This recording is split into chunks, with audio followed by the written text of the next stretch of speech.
are still there. Oh, say does that star-spangled banner yet wave o'er the land of the free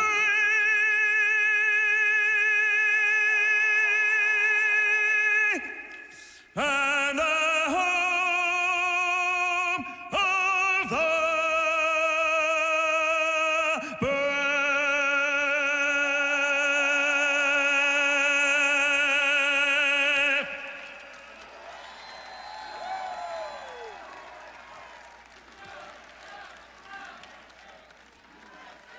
Ladies and gentlemen, please welcome Britta Horn with today's invocation.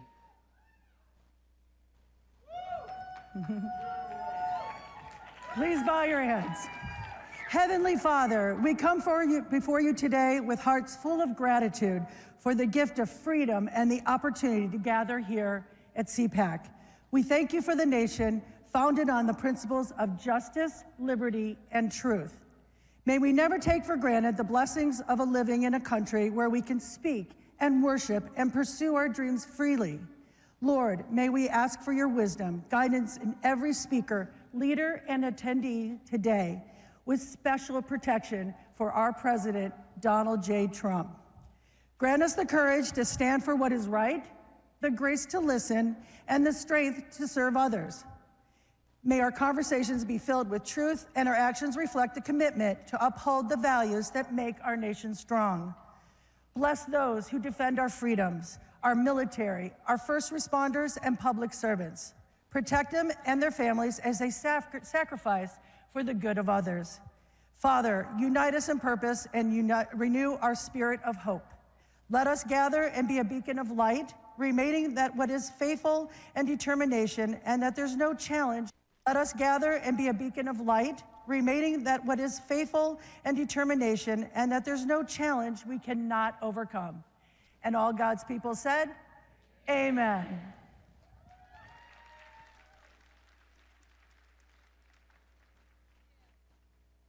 It's our America. We conquered it. We built it. Great values like honesty and fairness. Great courage. A great nation needs a free press. Newsmax is it. 30 million Americans regularly go to Newsmax when they really need to know. They watch Newsmax TV at home. On the free Newsmax app, they go to Newsmax.com. Start today. Newsmax is real news for real people. This lunacy will end on my first day back in the Oval Office. I promise you it will end immediately.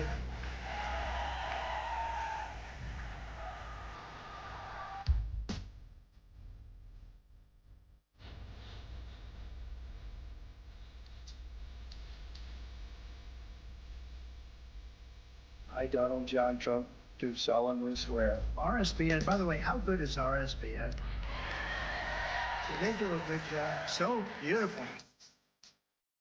Who's AARP really watching out for these days? They've made billions partnering with big health insurance corporations while opposing reforms seniors want, like applying big discounts to medicines directly at the pharmacy counter. Instead, AARP supports liberal price-setting schemes, giving politicians, not seniors, control over any so-called Medicare savings. With no guarantees, funds won't be spent on unrelated programs or pad big insurers' profits. If AARP and Congress believe America's seniors aren't watching, think again. Paid for by American Commitment. Every institution today is under attack. The home, the church, the government. And many people are asking, what is the truth? Jesus Christ claimed the ultimate truth. Are you willing to face the truth? Do you think the MKUltra project ever actually ended? The Central Intelligence Agency is actively involved in mind manipulation. We all answer to one God and one Savior. And he's there to change your life for the better. Hey, it's Matt Schlapp with CPAC. You know, we've had a huge problem in this country with election fraud. But at CPAC, that's not a problem. Our only problem is getting each and every one of you to vote. So look at your badge. You have a number on that badge. and get your phone out and vote on all the issues that matter. And my guess is you probably like what Trump's doing as well. And we'll have the results for you very soon. Ladies and gentlemen, Obama didn't care. Regaining truth and health. Please welcome President of American Commitment, Bill Kerpen. Founder of Unleash Prosperity Now, Stephen Moore. Director of CPAC Foundation Center for Regulatory Freedom, Andrew Langer. Moderated by From Clear Health.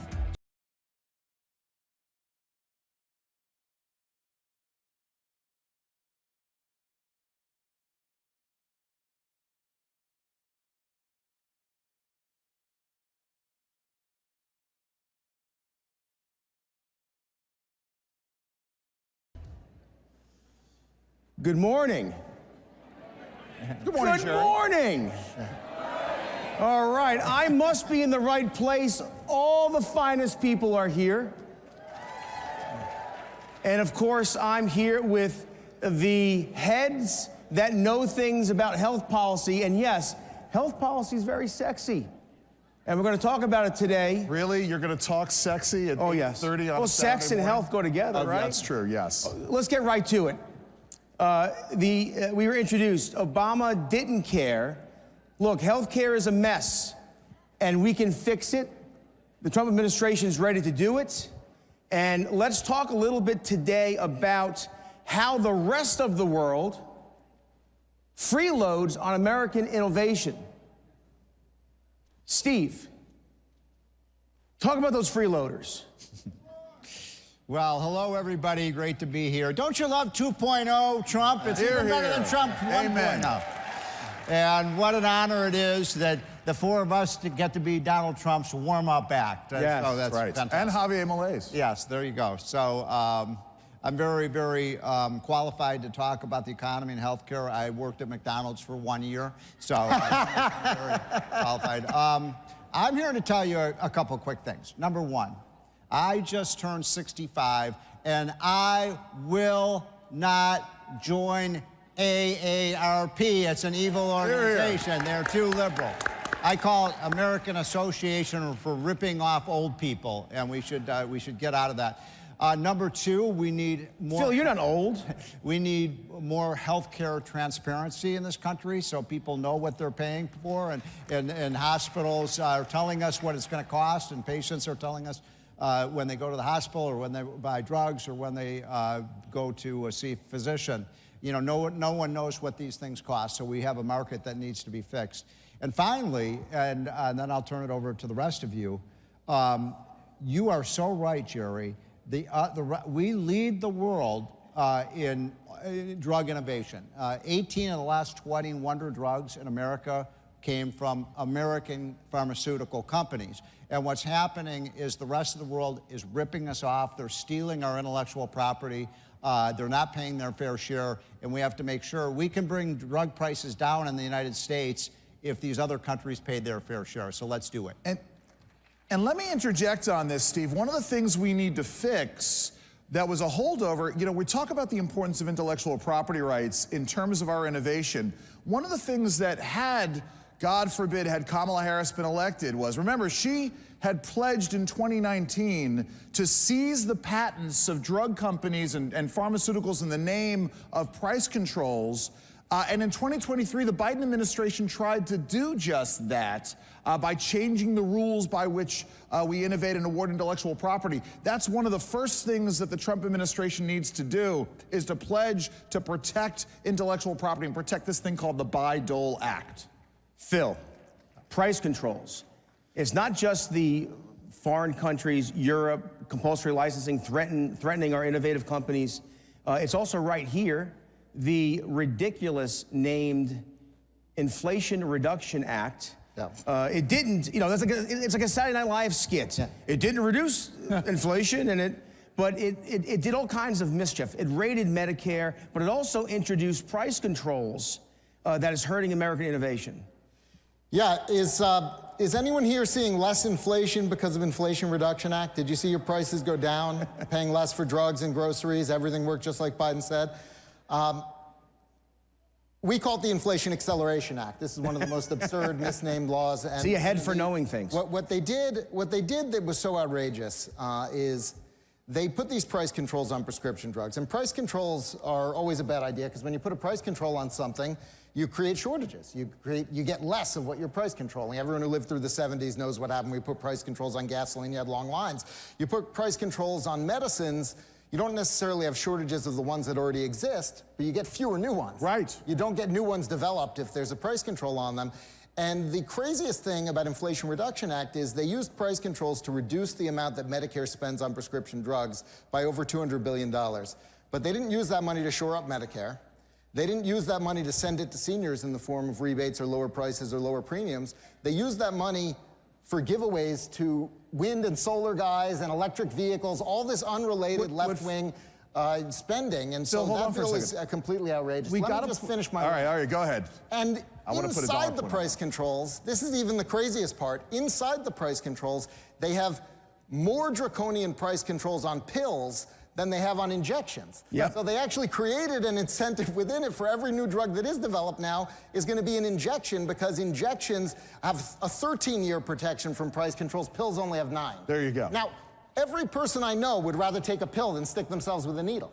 So this is one of the dumbest political things ever. So I'm hoping that Republicans, they should repeal every word of the Inflation Reduction Act in my opinion. Do people agree with that, every single word? Yes. We should repeal every single spending bill that Joe Biden passed, and just save $5 trillion by getting rid of every one of them. IRA, what was the Build Back Better, all of these things.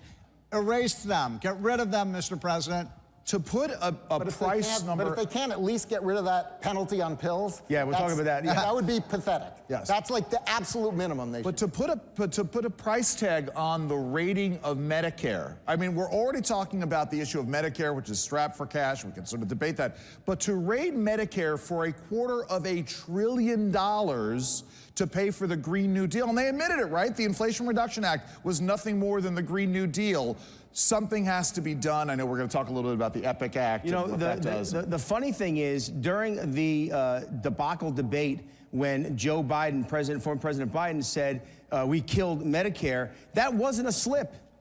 They actually raided Medicare, and again, they have the hubris to accuse others of wanting to raid Medicare.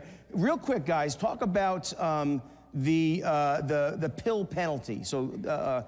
I referred to this a little bit, but the way they wrote these price controls, pills can be subject to price controls after 9 years. Injections can't be subject to them for 13 years. So you have this 4-year difference. So what we're basically telling all the pharmaceutical companies is put your investments into injections because you're not going to get whacked for price controls. And there's a fix here, right? There's a fix here. There's an easy fix. A congressman from North Carolina named Greg Murphy has a bill that just changes the 9 years from pills to 13. So as I said, absolute minimum that they should be able to do is that. I want them to be more ambitious. I'd like to see the whole scheme gone. But absolute minimum is that, because how do Democrats vote against that? Yeah. They're going to go home and tell their voters, no, we want you to have to inject yourself with every new drug that comes out. So think about this. We have Europe and other parts of the world freeloading on American innovation. We have politicians in the U.S.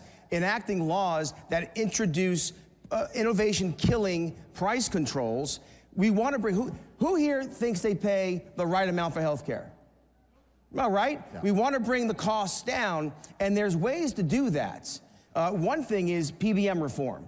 Yeah. So all you guys, start here, Andrew, PBM reform. So let me just gin off of the issue of the price controls and the importation issue. Go. Because it is parallel to what we've been asking in terms of foreign policy generally, right? As we're asking other nations in NATO to pay their fair share for, so that America doesn't foot the bill for global security, we need to be doing the same thing with regards to healthcare, especially with the amount of innovation we're doing. Now, the issue of PBMs is an important one. And what's amazing about PBM? That's a pharmacy benefit manager. It's essentially a middleman between the drug companies and the consumers in terms of setting prices. And it's an area, weirdly enough, in which Democrats and Republicans can agree that something needs to be done, and yet, nothing has been getting done. I know Phil could Phil can speak to that issue. We need to get it done now. We've had Phil, opportunities. I grew up in the Bronx and in Irish Italian neighborhoods, and there was always a guy walking around the neighborhood who would go and visit the stores and such. That's the PBM? Well, the PBMs now are actually all owned by the big insurance companies. Yes. So they're not really a separate company. It gets a little bit confusing. But basically, normally I love middlemen. I'm not one of these middlemen are horrible guys. I think that usually they're market makers. They reduce friction. So I try to be... But in this I'm against case, middlemen. In this case, it's actually... they exploit a loophole in federal law. They have an exemption from the federal anti-kickback statute. I don't know why or how they got this exemption, but in any other federal program, you couldn't do what they do. And this is what they do in Medicare Part D. When they're negotiating prices, the insurance company's PBM division, when they're negotiating prices with the drug makers, they don't go in and say, hey, we have huge buying power, we have 10,000 pharmacies, we want lower prices on all these drugs. Instead, because if they did that, they'd have to pass on the lower prices because there are caps on the copays. Okay, what they do is they say, we actually want a really high price, and we can base the copay at the counter on that really high price, but then give us a huge rebate, and we can pocket the rebate, because we're exempt from the federal anti-kickback statute that in any other federal spending program would make that illegal. So Trump tried to end this. He actually, in his first term, they did a regulation from HHS that prohibited pocketing those rebates, said any rebate has to be passed on to seniors at the point of sale in Medicare Part D. And in the Inflation Reduction Act, they delayed the effective date of that Trump rule until 2032. So let me put a fine point on this. Again, an issue in which voters, consumers agree is a bad thing, in which Democrats agree, many Democrats agree is a bad thing, in which President Trump has said is a bad thing. Many Republicans and Congress folks on this stage last year said, this is a bad thing. It hurts average, everyday working families in America. We need to do something about this. And yet the swamp still strikes back and says, no, no, no, we're going to delay it down the road. By the way, this gets into the whole issue of transparency. Let me get to some optimism, because we're more than halfway through the panel. This is why I'm very optimistic on healthcare right now going forward. First of all, I think that Trump learned a lot of lessons in this area in his first term when he was stymied in these different ways. You know, for instance, in USMCA, he actually got Canada and Mexico to agree to pay more for certain classes of drugs, which of course would have been a huge breakthrough if we could replicate that in other trade agreements. Nancy Pelosi insisted that come out. They actually took it out of the agreement. She's not going to have the power to do that. No one's going to have the power to do that when he gets these provisions in trade agreements this time. And his healthcare team is fantastic. It's phenomenal. Yes. It's unbelievable. What do folks think of RFK running HHS? Are we excited about it? It's going to be unbelievable. How about Marty McCary running FDA? How about Jay Bhattacharya running NIH? Here, here. So we've really got a dream team coming in. Yeah. And I think that he did that incredible healthcare transparency order in his first term, that all the prices for everything in healthcare were supposed to be posted. 75% of hospital systems are in violation. They're just not complying. Well, I mean, when we get Dr. Oz in at CMS, we get this new team in play, they're going to say, hey, you don't comply, you don't get paid. Yeah. And we're going to force them to comply. Steve, so I'm really optimistic with the team we have coming in. Speaking of lessons learned from Trump's first term, and we all want to make America healthy again. That's why RFK Jr. is going to be one of the great HHS secretaries ever. But can we all agree, everyone in this room, that never, never, never again will we let the government shut down our schools. Never again should they shut down our government. Never should they shut down our churches. What they did was so terrible for our health, and we will never let the government do it. It was the greatest abuse of power ever. I want to make one point about the drugs, because this is so important. Folks, we are on the cusp of so many incredible breakthroughs in medicine. It is so exciting. We, in everyone's, unless you're over the age of 9. By the way, I'm 65. I'm so excited to learn that I'm going to be able to get Social Security for the next 65 years of my life, right? But we can... 65, you're living young. We know 150. Exactly. So look, we are going to have cures soon for cancer, for epilepsy, for multiple sclerosis, for all of these horrible diseases. The problem, the fundamental problem with these price controls, be very clear about this. When they impose price controls, it delays the introduction of these new drugs that can save lives. So in other words, price controls on drugs kill people, and we got to get rid of them. You know, I want you guys to comment on this. So other nations have an industry or something that is innate to that nation, and they promote it. America has the greatest innovators in the world, in human history. Yet many politicians beat up on the innovators. Talk about how there are solutions. Everyone here is probably very frustrated that politicians talk a big game, but there is legislation to fix the PBM problem. There is disruptors in place now with RFK Jr. and the others you mentioned. The fact of the matter is, solutions are real. And what I like is Donald Trump says to his staff every day, how many days left? So there's not much time. Go ahead. I think that the Republican Party and the conservative movement have suffered from a lack of ambition. And I think that Trump and Elon Musk, people like what Doge is doing. I mean, let them loose on our healthcare bureaucracies. Let them, you know, bring some badly needed efficiencies. I think that, look, people, by and large, voters, not just on the right, but everyone, they hate big pharma, but they also hate big insurance, and they also hate big hospital systems, and they also hate big government. We hate everything involved in healthcare except probably your own doctor. And one of the problems that we have is that everything that's happened in the last 20 years in healthcare has pushed towards bigger, more bureaucracy, more consolidation.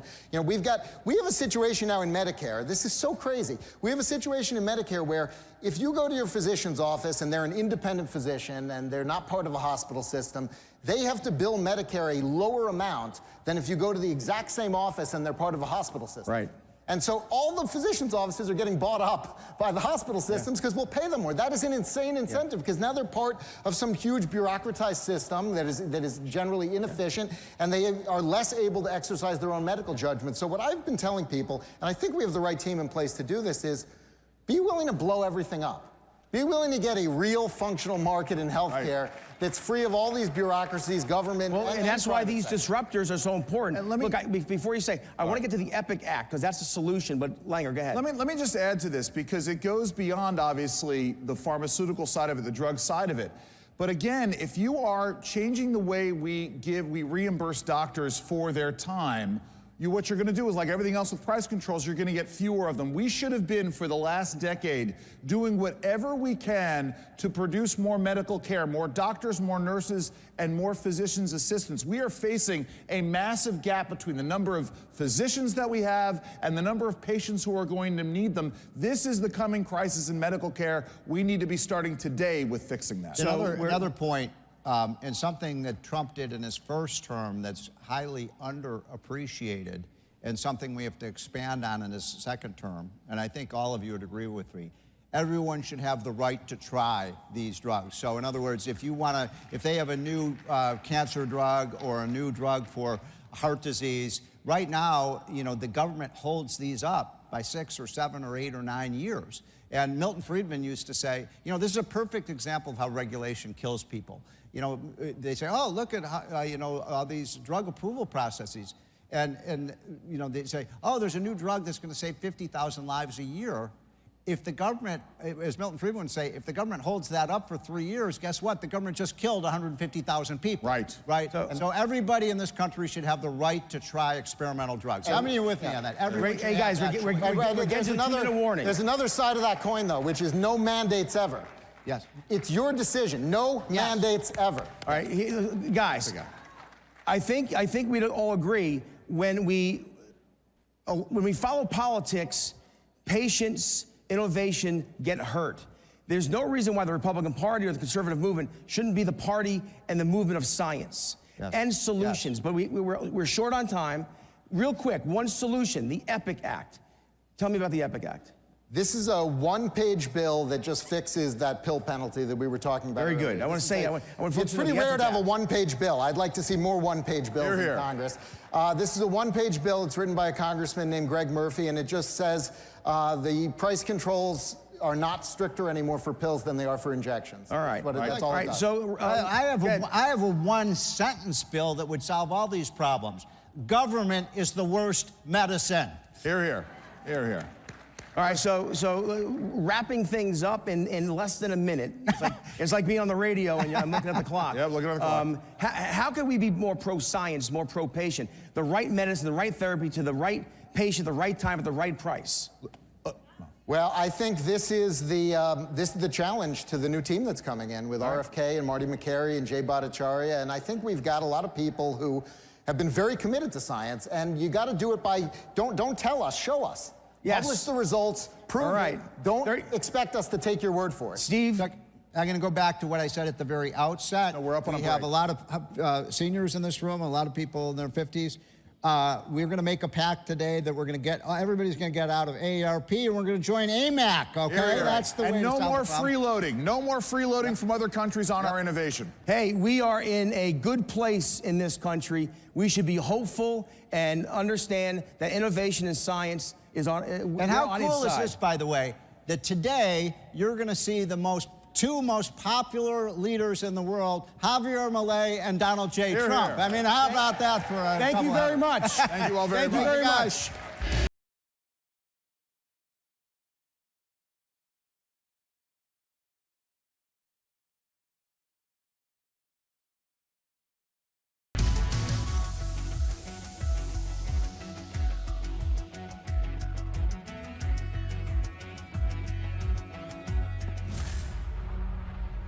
During my second term, we will fight for Alaska like never before. I'm excited about what we can do with President Trump in the office. We'll work together to provide affordable energy to Alaska and allies all over the world. More investment, more certainty, production, more exploration. Thank you to everyone in Alaska, and thank you to your great governor. I look forward to a long and enduring future relationship. Drill, baby, drill. Welcome to CPAC. At Great American Media, we celebrate what matters most: faith, family, and country. Today, we invite you to experience storytelling that uplifts, inspires, and reflects the values we all cherish. PureFlix is your home for entertainment without compromise. With faith-driven movies and series, we bring you stories that strengthen hearts, uplift spirits, and honor what truly matters. And on Great American Family, where faith leads, where stories inspire. Welcome home. Whether it's Christmas all year long, heartfelt romances, or movies that bring families together, we are here to make you feel at home. At Great American Media, our foundation is quality. Our promise is to always deliver entertainment that aligns with your faith and values. Thank you for standing with us as we stand for faith, family, and country. Enjoy CPAC. And remember, when you choose Great American Media, you choose entertainment that lifts you up. Join us and experience the best in faith and family entertainment.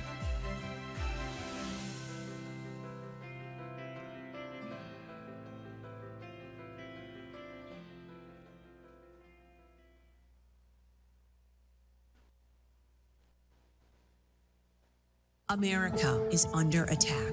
Our families are being crushed under the politics of a radical agenda. But moms have had enough. We are standing up and we are fighting back. This is our battle. This battle is every bit as important as the Revolutionary War because we fight for the same thing. Moms for America is a national movement of moms reclaiming our culture for truth, family, freedom, and the Constitution. I think Moms for America is exactly on track and is doing the right thing for the future of our country and our children. Like Moms for America is going at the heart of the issue. I want to go on the record and say I'm for moms, I'm for America, and I'm especially for Moms for America. But I am honored to join Moms for America today as we speak out against the horrific mandates. With a national network of over 500,000 mothers, Moms for America is one of the fastest growing movements of women in the country. The most dangerous place in all of nature is between a mama bear and her baby cub. We are the change. No matter what, no matter where, and no matter how difficult the obstacles are that are facing us and our families, we will not give up, and we will not give in. So if not now, then when? If not you, then who? Welcome to the Momland Revolution.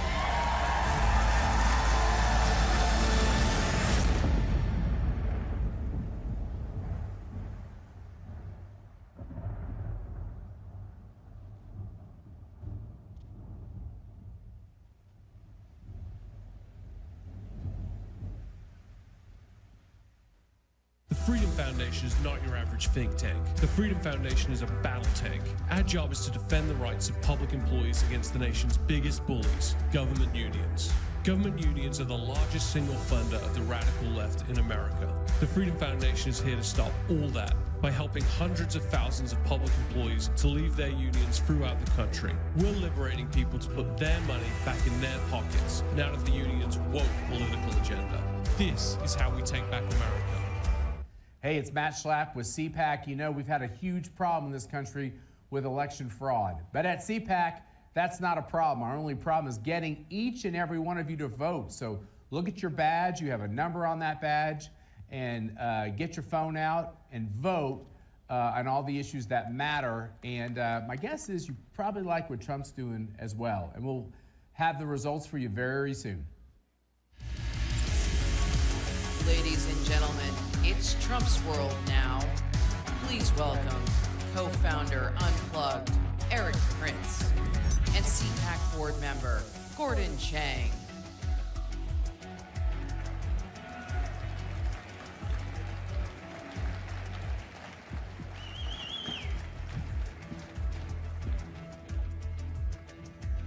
Good morning, Patriots! All of you are good people. And don't let anybody tell you otherwise. Because when they run you down, they take away your freedom. And freedom is the basis of our constitutional republic. And we've got a defender of freedom right here. Erik, I am so proud to be here today with you. Glad to be here, Gordon.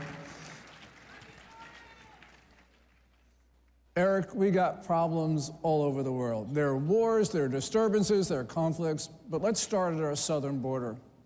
This week, the State Department designated 8 Latin American cartels as foreign terrorist organizations.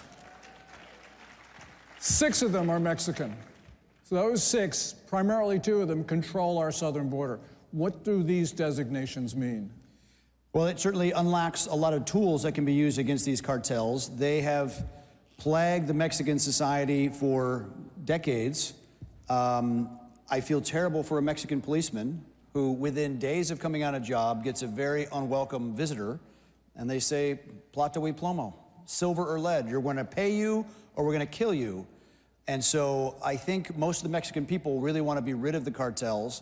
The United States has invaded Mexico twice, 1845, and then around 1912-13, chasing Pancho Villa. I don't think we should do that at all, but I think by designating them terrorists, it unlocks a lot of surveillance capabilities, a lot of intelligence gathering, and certainly the ability for special operations units to do of, by, and through Mexican units to help really degrade these cartels' ability to terrorize the society. So what you're saying is that we are going to bulk up the confidence of the Mexican forces, I guess, right? Yeah, the federales, the federal police there are very corrupt. The state and local guys are very intimidated and cowed. They've actually had to use the Mexican Marine Corps as one of the only reliable forces against the cartels, and even they have problems. So again, having a true mentorship, providing significant technology to overmatch the cartels, hopefully helps degrade their ability to terrorize that society. But again, partial of the guilt is on America. We need to stop our own drug appetite, because that still flows through Mexico, and that illicit profit screws that society up. You know, it's interesting. Do you think that the Mexican forces can actually outfight the cartels? Because I get the impression the cartels are pretty good. They're pretty good, but they've never met a JSOC level force. Okay. You mentioned 1845, President Polk sends the U.S. Army down there. What happens if we have to resort to that? That's a long time from now. Look, we don't want our southern neighbor collapsing. We don't want it to be a narco state. Colombia was on its way to becoming a full narco state. Remember during Pablo Escobar, and he blew up the Justice Ministry and blew up airlines, and the U.S. never had to invade. They sent advisors of, by, and through, severely degraded the cartels, the FARC, et cetera, and eventually got them to a peace deal. So I think that kind of solution is possible, but we just have to be extremely careful. I think there's been talk about even allowing the private sector to help the government, because the more government we send, we don't have a great track record of stabilizing difficult countries like Iraq or Afghanistan. So I think being extremely light in the touch and being very severe in the cartels is necessary. Okay, we got a problem not only at our southern border, we actually got a bigger problem at our northern border. They call it the longest undefended line. Well, you know, the number of terrorist watch list suspects apprehended at our northern border is more than double the number apprehended at the southern border, even though the number of migrants coming across our southern border far exceeds those from Canada. And the problem is that the Canadian government has actually allowed dangerous elements to use Canadian territory essentially as a staging ground for assaults on America. What do we do about Canada? I know the president has imposed tariffs, the Canadians have done this and that, but what do we do? Some weeks ago, when the president was threatening tariffs on both Mexico and Canada, it was about that border issue, and I think Canada committed to spending a couple of $2 billion in some very specific border security capability. The RCMP, the Royal Canadian Mounted Police, not a bad organization. It requires leadership. Canadians have fantastic special operations units, so they can interdict the terrorists within their own border. It comes down to leadership, and hopefully the Canadian people will dump Trudeau very soon.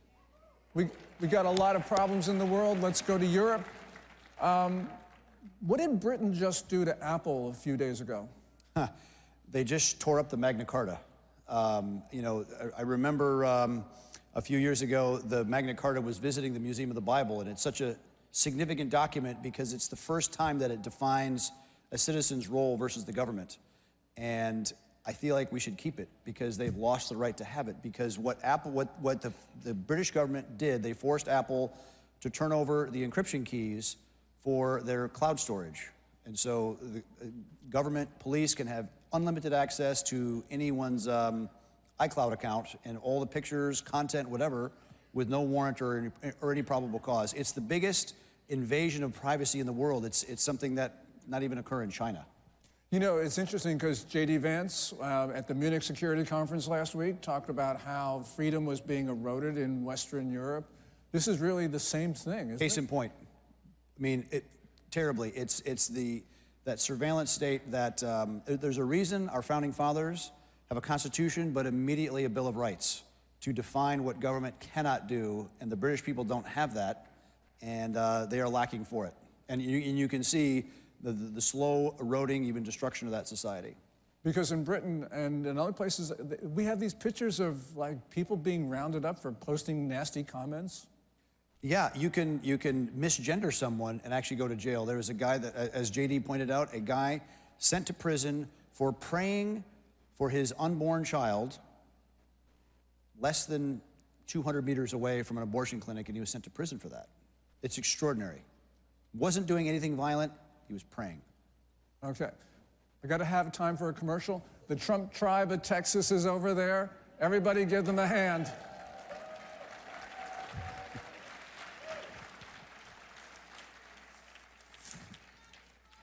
Okay. I love you too. I asked Twitter what they wanted me to ask Erik. And if I were sort of up to date, I'd actually take out my iPhone 5 and scroll down and get to the answers. But I'm not only old, but I'm old school. So here is a question for you, Erik, from Twitter, a guy named @NIXREL828. And he asked, what are we going to do with regard to future relations with Korea? There's a lot in there. So if you haven't noticed, Korea had a bit of a political meltdown. There is massive North Korea-sponsored and CCP-sponsored subversion inside South Korea to shift their government leftward. The previous president saw that, declared martial law, probably a bit clumsy in how it went down, but it was because there was a lot of funded, organized subversion to capture that government, and now they're in real political turmoil. The beyond even North Korea threat for South Korea, their biggest threat is demographic. They are collapsing. It's one of the lowest birth rates in the world, and it's like people have stopped having children. They don't date, they're not married, they don't have kids. Demographic collapse is a real possible problem for them. And what we're seeing is a possibility that the communists could actually take over South Korea. And I know that sounds inconceivable, but the people who are now leading in the popularity polls, they are pro-North Korea, they are pro-China, they are anti-America, they're pro-communist. This is a dangerous situation because South Korea is a really important country. An extraordinary economic success to literally climb out of a very agrarian, super poor, starving society at the end of the Korean War to one of the highest standards of living in the world, with unbelievable internet connectivity, productivity, industry. I mean, they make an enormous amount of vehicles, steel, electronics. Their aerospace industry is incredible, and I can't believe they're throwing it away. Yeah, and that really is a situation which is hard. We've got Korea CPAC here. Talk to these people around the... They are fantastic. And, oh, there they are, Save Korea. You know, and the good thing, Erik, is that when conservatives in South Korea...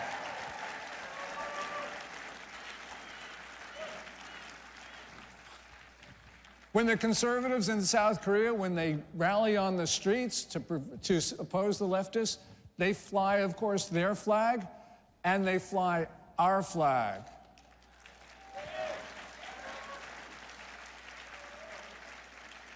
Well, and it's important to remember, 1953, we were still fighting against millions of Chinese communist troops there. Yeah, and we did fight a war. It was the Korean War after 1 million plus Chinese volunteers rolled across the Yalu River. And that war, quote unquote, ended with an armistice, 1953, and there has been no peace treaty, which means there is still technically war on the peninsula. The North Koreans actually believe it because every once in a while they have these big terrorist events and cyber attacks all the time against South Korea. And by the way, in that armistice is China. So we are technically at war with China. There's an armistice. What's going on in China, Erik? Look, Xi Jinping has kind of made himself dictator for life. Normally, after Mao, they were only staying for 10 years. And this last, 2-3 years ago, he changed the process, has really run an anti-corruption campaign, smashed any political opposition. It's important to remember they have political factions there as well. The Shanghai faction, the Young Princelings, he's one of those because his father was literally someone that was rolling with Mao back in the 30s already. And the Communist Youth League. Xi has smashed all that opposition. I mean, Jack Ma, who's kind of the combination of Jeff Bezos and Zuckerberg all in one person, made some negative statement against the Central Bank of China. Oh, yeah. He was disappeared from public view, and he reappeared 6 months later lecturing at an elementary school in rural China. And the government said he had embraced supervision. So it's very Orwellian. Look, the issue with China, it's really a global competition of governance. Do we, as citizens that have rights under a constitution, under natural law, we choose our own government versus being effectively a serf under a Chinese Communist Party, very centralized rule where you have 0.0 rights. That is the global contest in governance. And so when people say, wow, we're contesting China in Africa or elsewhere, it is that global competition for how shall we govern ourselves? Or shall we govern ourselves, or shall we be ruled? You mentioned China and Africa. That reminds me, a good friend of mine, Jonathan Bass of Argent LNG, had a question for you, and that was, Blackwater provided security for American companies. Now you have the Wagner Group providing security for Chinese enterprises, especially in Africa. Who is going to provide security for American businesses going forward? Part of the issue with USAID, and I would say an over-reliance on U.S. government everywhere, doing stuff, wasting an enormous amount of money and not being very effective at it, is it really crowded out the private sector from doing a lot of those creative solutions. And I think the great thing about capitalism, if there's a demand signal, the private market will respond. And as American companies do start to go abroad for energy, minerals, infrastructure projects, American private sector will be there right there with them. Great. Another question from Twitter. This is from @RRA. Is there a plan to improve relations with Cuba? I think the whole issue of we're invaded, right? Every day, well, much less now. But we had millions of people coming to America illegally. It is, again, that competition for governance. They're coming here to America because the water works, the power, the sanitation, et cetera. When I go to really rough places and I see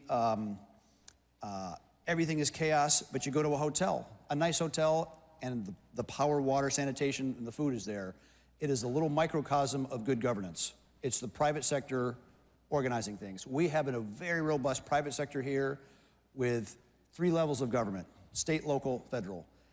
The more things we do at the local level and at the private level, the better we are. Cuba has gone completely the opposite way, and a lot of the people coming from these failed countries have an all-government, all-the-time solution. Cuba, of course, embraced all communism from the early 60s. And that has completely and totally collapsed. And I think a great outcome of a Trump presidency would be that these countries that are trapped in communism are actually liberated from it. Whether the people rise up and say enough, like Milei said, afuera, with these big government, big bloated incompetencies to be done. You got another one in Venezuela, where the people voted in socialism in '99. They've had 3 elections. The leftists completely and blatantly stole the election last summer. They lost 70-30, the Maduro regime, backed by Cuba, backed by the Chinese Communist Party and Iran. They deserve our support, our moral support, and they need to get rid of this cartel. I mean, Venezuela has effectively become a narco state. We should do business with them, but do enough business with them to flush them out. Erik, we have run out of time. Let's talk to these people now. You talked about the Trump presidency, which means that, of course, America is back. But there are a lot of bad actors in this world, so you need to tell them what we Americans are. So hear it. We are the United States of America. And remember, everybody, USA. Come on, let's say it. USA. USA. USA. USA. Thank you, everybody.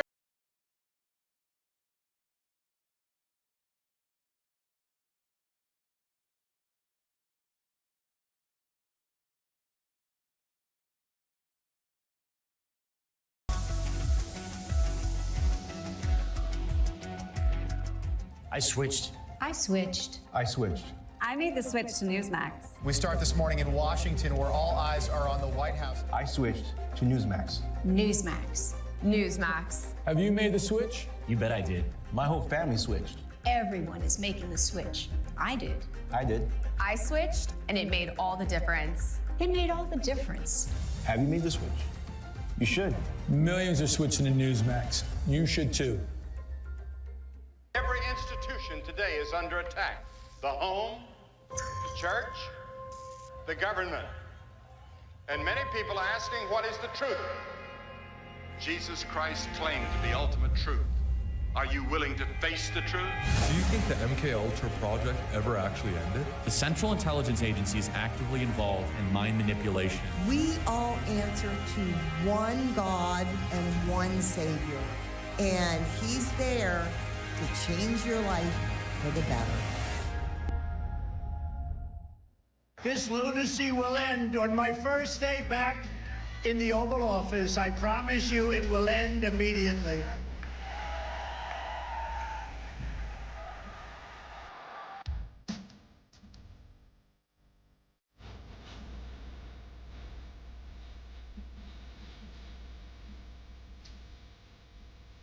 I, Donald John Trump, do solemnly swear. RSBN, by the way, how good is RSBN?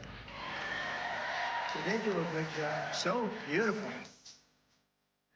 Who's AARP really watching out for these days? They've made billions partnering with big health insurance corporations while opposing reforms seniors want, like applying big discounts to medicines directly at the pharmacy counter. Instead, AARP supports liberal price-setting schemes, giving politicians, not seniors, control over any so-called Medicare savings with no guarantees. Funds won't be spent on unrelated programs or pad big insurers' profits. If AARP and Congress believe America's seniors aren't watching, think again. Paid for by American Commitment. Every institution today is under attack. The home, the church, the government. And many people are asking, what is the truth? Jesus Christ claimed the ultimate truth. Are you willing to face the truth? Do you think the MKUltra project ever actually ended? The Central Intelligence Agency is actively involved in mind manipulation. We all answer to one God and one Savior. And he's there to change your life for the better. All right, America is back on track 2025. But next year, CPAC 2026 is going to be even bigger. Go get your tickets now. Go to cpac.org and join the movement. Ladies and gentlemen, this is Changing Laws and Changing Lives, Stopping Human Trafficking. Please welcome Attorney General of Georgia, Carr, National Correspondent, Blaze Media, Julio Rosas, award-winning investigative reporter, Sara Carter, and your moderator, CPAC Chairman, Matt Schlapp.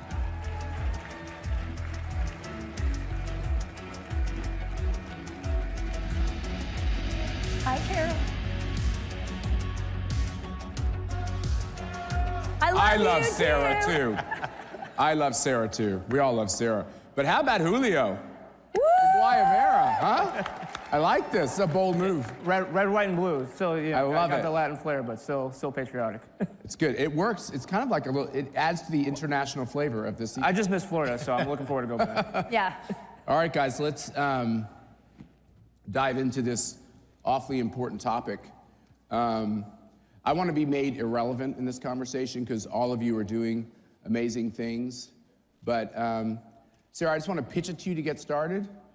Okay. We went down to CPAC, Mexico. We're in Mexico City. By the way, my Cuban wife was like, I don't know if you guys know this, there's like a little rivalry between all the Latinos and Latinas. Very. Not the Latinx, because that's like an unexistent thing. But you know, the Cubans and the Puerto Ricans and the Venezuelans, there's like, you know, they have their own little rivalries. And I will tell on my wife a little bit. She's like, oh, the Mexicans. I don't know, should we be doing CPAC Mexico? And then she like falls in love with the Mexicans. If you've ever been to Mexico City. You absolutely fall in love with And let me tell you, Americans have to be careful because we're like, oh, we can't go to Mexico City, it's dangerous. And after I got back from Mexico City, I was like, I think Americans ought to stop saying that because have you been to San Francisco or LA or New York City? I think we got our own problems. But the point is we go down to Mexico City and with Eduardo Verostegui and Rosie and all these new friends we made, tell us a little bit about what they're doing in this great orphanage, Chalco. So we were very blessed when we were in Mexico. We had an opportunity to be with Kaleido. It's a nonprofit organization that works with children that have been trafficked. These are all children, kids under the age of 18. So they have special homes in undisclosed locations in Mexico that are specifically for the kids that have been rescued from their abductors. So whenever you hear stories, and we were talking about this backstage with the AG, with Julio, with Matt, whenever you hear stories like, is that really true? Are children really being abducted? Are children being trafficked? Yes, they are, because I took you and Mercy with Rosie to these homes so that you could see for yourself and meet these children. And we were able to go to the homes and talk to some of the children that were being kept there. Some of the children are as young as 6 years old. And this is in Mexico. We have homes in the United States as well. So when we discuss the topic of human trafficking, and when I'm on television and I talk about it, when I work on investigative stories and travel like Julio to Central America, and we talk about the US-Mexico border, and you see these beautiful little children you know, 2 years old, crying because they're alone and they've been trafficked into the United States. I want you to imagine what it must be like for those kids to be brought into this country and then delivered, literally delivered into the hands of their abusers. But when I was backstage and I saw that video clip of President Trump, and after he was shot, and thinking how close we all were to losing him, and how grateful I am to God that he is now the president of these United States. Literally saving children's lives. Literally saving children's lives. You know, when we were here last year, and I'll let you move on right after I say this. When we were here last year or the year before, we were always talking about, what are we gonna do? How are we gonna stop this? It's being stopped right now because we have a president that actually cares. He's not. Wait, I thought it was the Democrats who cared about people. Right. Yeah. Oh, they're supposed to. But they're the ones who. It's all about the children. Right. And it's about. But this is about actually, really, if you care about the people that are being trafficked, if you care about our children, and the fact that we need to protect them from fentanyl, that we need to protect them from the drugs that are pouring across the border and the dangers that lead to gang infestation in our communities, then you have to care about shutting down that border. That's right. No longer are we emboldening the drug cartels or the human traffickers. We are saying absolutely not. You are on call. We are coming after you. Your time has ended. It is over for you. And our president, President Donald J. Trump, with the help of this administration, is going to do that. So these nuns, I think they're the Sisters of Mary. Right. They're actually in some of the worst poverty areas all over the globe. They're in Korea, they're in the Philippines, Correct. They're in Mexico. They pull, Nancy's sitting here in the front row, she knows this. They pull 4,000 girls approximately out of the most desperate of situations around Mexico. And they tell their families, give us your daughters for a period of time. Mm-hmm. They learn many languages. They have rosary, I think, every night at 6. They have an amazing formation. It's like a small number of nuns. And when I say they're a small number of nuns, they are small nuns. But I don't know if you know something about nuns. They are. The smaller the nun, the more they pack the punch. These are tough ladies. These are tough and sweet ladies. And they're surrogate mothers for 4,000 girls, many of whom pulled out of trafficking, pulled out of sexual abuse, pulled out of just terrible poverty. And you see this room and you realize one child at a time. Right. One child at a time. You save one child. You change history, right? You change history, and a lot of these young women, and Nancy, you can attest to this because you know them as well, they get treatment. So these children, once they've been abused, once they've been sold into trafficking, the houses where we were at, there was a lot of sexual abuse. We went both to a house that held young girls. We also visited a home for boys. A lot of these children get psychological treatment, medical treatment, full treatment. So it's an all-around, all-encompassing, multi-purpose, multifaceted home to get them prepared for the future and for their future lives. Many of these young girls, in fact, a few of them have become international lawyers fighting against human trafficking. The graduates of these programs are amazing, and they have such character. We walked into the home with the boys, and you meet them, and then they sang for us. Yeah, they did. Not a dry eye in the house. Can you imagine, after being through things I can't even imagine? I can't. Yeah. Most of us can't imagine. They still have the character and the strength to raise their voices to God and to, have this beauty about them. And so it's, I'd just like to encourage you all to, if you ever read cynical reports of, what's this trafficking thing? I don't know. It seems like they're making it up, putting it in movies and everything else. Chris, you and I are old now. You seem to have lost your hair. I seem to have had my hair turn a different color. We both had brown hair at one point when we were working together on the Hill. You're now doing great work in Georgia. What can this room do? What can CPAC do to help those of you who are in law enforcement get the bad guys and make sure they don't victimize any more kids? Well, and Sarah was talking about one element. That's restoration. think about it. Let's talk a little bit about what human trafficking is, sex trafficking. And what we see in Georgia, we're talking about the average age of a victim is a 14 to 17-year-old girl. So we're talking about the 8th to the 11th grade. And human trafficking breaks human beings. And I believe everybody in this room believes in the dignity, value, and worth of every human being. And we have an obligation to put those human beings, try to put them back together. But you do it through restoration. But you also do it, Matt, through legislation.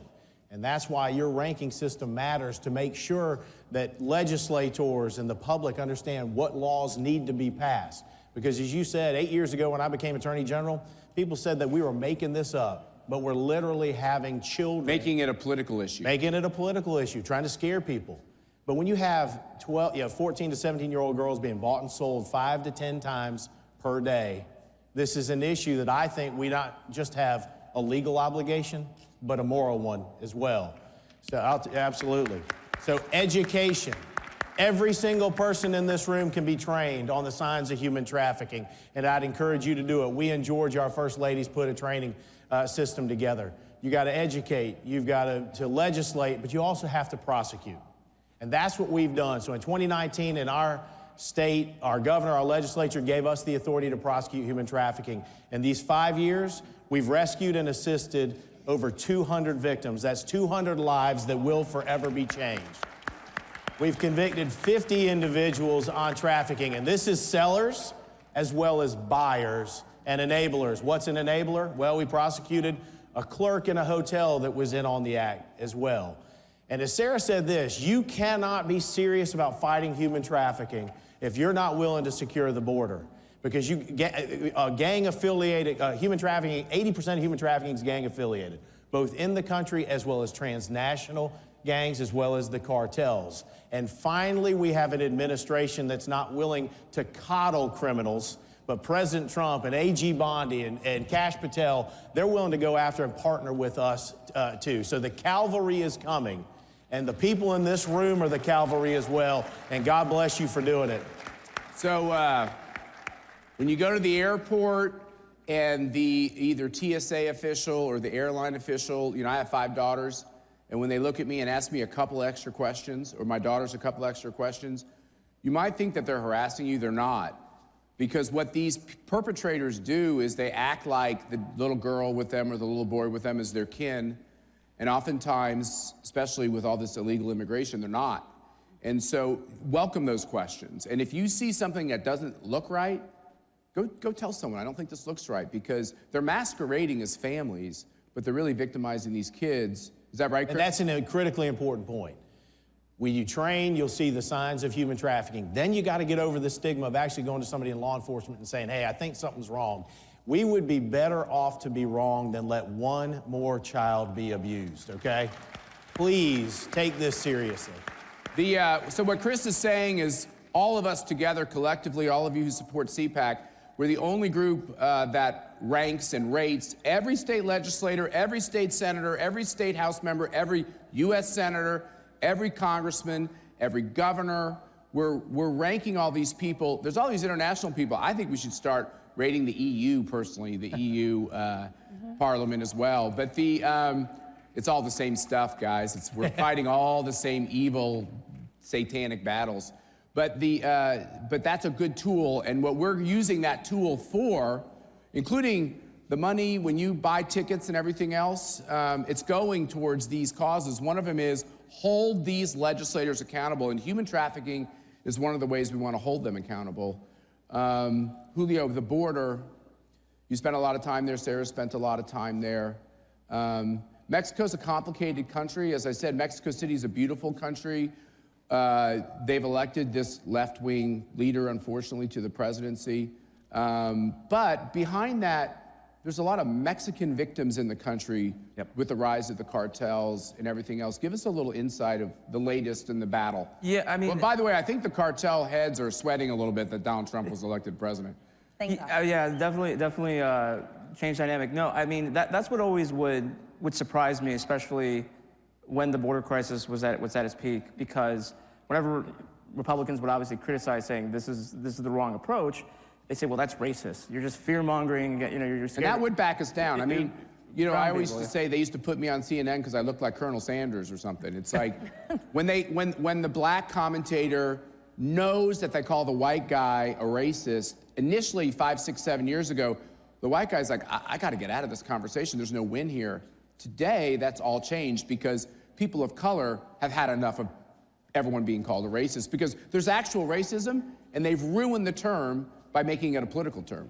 Right, and so it would make me upset because obviously with the increase of illegal crossings and human trafficking, that became more profitable than drug smuggling because that became a cash cow.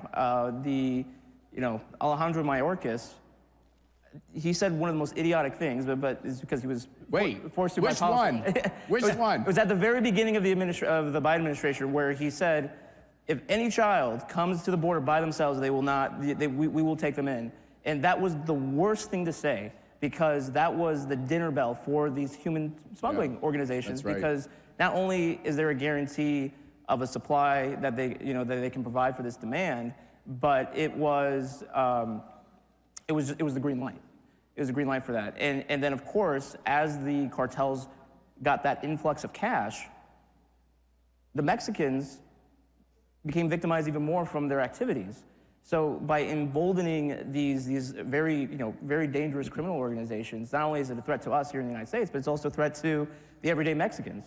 And so, having a strong border and actually taking on these organizations is actually the best thing that we can do, not only for the United States, but also for our neighbors in Mexico. And I went to Oaxaca after the election to interview migrants to see what they were planning on doing now that Trump was going to be in office.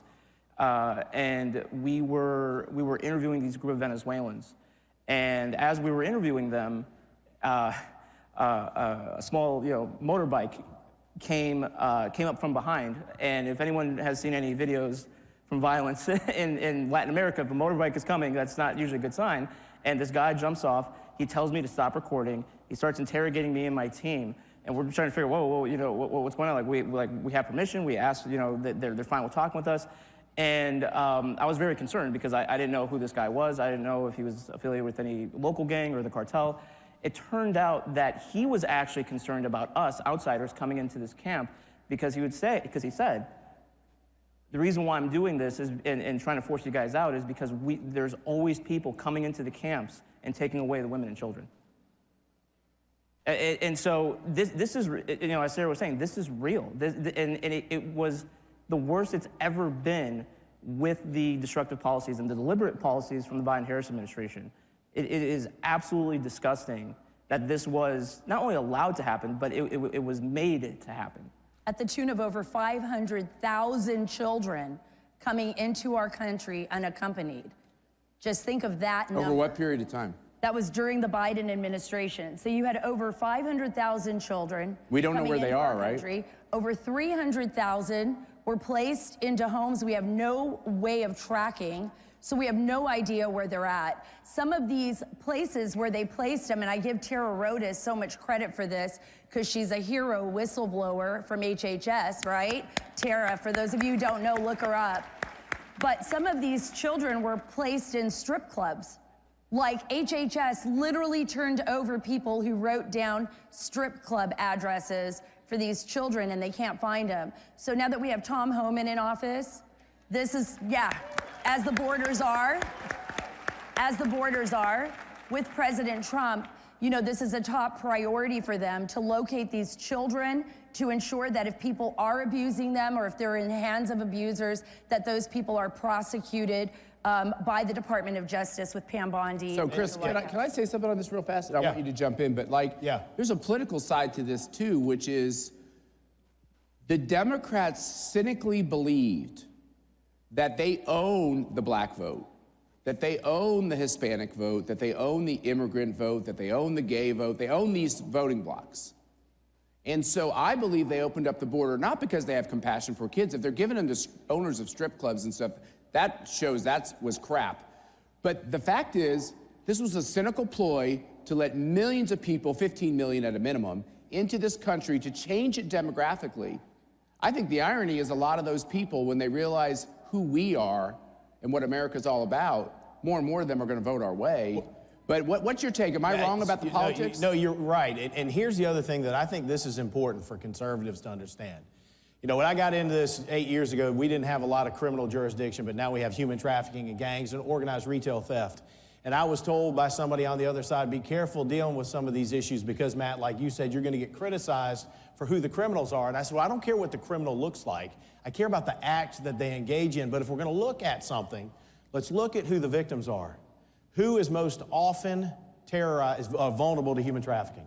Lower income, racially diverse immigrant populations. Who's most susceptible to violent crime and gangs? Lower income, racially diverse immigrant population. And when the woke DA won't prosecute property crimes and the CVS and the Walgreens and the Walmart has to close, which communities are most often impacted? Lower income, racially diverse, and it's us conservatives that believe in the dignity, value, and worth of every human being. And we're the ones that believe no matter what your race or gender or where you're from, you deserve to be safe in this country. And we now have a president that agrees with that, and we in the state of Georgia believe in it, and it is paying dividends electorally as well. And as much as I love a good political fight, I love a good political fight more than anything else, I'd give all that up to be able to shake hands with the head of the Democratic Party and say, let's work on this together. Absolutely. You'd save the lives of millions of children if they will just engage us on the idea that if you don't secure your border, you're victimizing children. Well, it's a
In 2024, Wyoming provided President Trump with his largest margin of victory of any state in the nation, and we are so proud of the job that he is doing.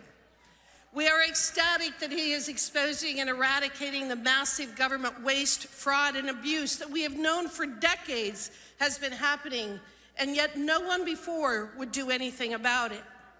We are overjoyed that he has tasked Elon Musk and his team with overseeing DOGE, using their skills to implement what may be the closest thing to zero-based budgeting that we will ever see in the federal government. We are thrilled that he recognizes that we are a government of, by, and for the people, and that its primary purpose is to protect the homeland and secure our God-given rights and freedoms. It is quite apparent that the Democrats long ago stopped caring about the concerns of working-class people, the truck drivers, farmers, airline employees, miners, custodians, and construction workers, among others. And they paid for such neglect by being shellacked in the last election. But far be it for them to undertake a legitimate self-assessment of their policies and ideas. They are instead engaging in kabuki theater while standing in front of government agencies, screaming their opposition to everything good and just generally making fools of themselves. The agencies that they have chosen for their performance art are telling, are they not? The Department of Education, a $270 billion woke monstrosity that has presided over the steady and unrelenting decline of public education. And USAID, a $50 billion anti-American purveyor of ideology so toxic that even the bureaucrats who worked there knew they had to hide their programs so that they could continue to fund such things as transgender comic books in Peru, so-called sex change operations in Guatemala, and anti-Israeli rappers. By now, everyone has heard about the crazy things USAID and other bloated and unnecessary bureaucracies have spent our money on, and we are rightly infuriated. But there is more to this story than bureaucrats and leftists attempting to out-crazy each other, and it is critical that we understand the full picture, in part to ensure accountability, but to also understand how these actions, this overwhelming misdirection of assets, this radical anti-humanist agenda has weakened us here at home and allowed our so-called political leaders to ignore their primary responsibility to our citizens. In short, this obsession with pushing the woke agenda has real-world consequences and has caused real-life suffering. The way that I often describe it is that a government that does things that it should not be doing becomes incapable of doing those things that it should. What we can describe as the social and economic reality of opportunity costs.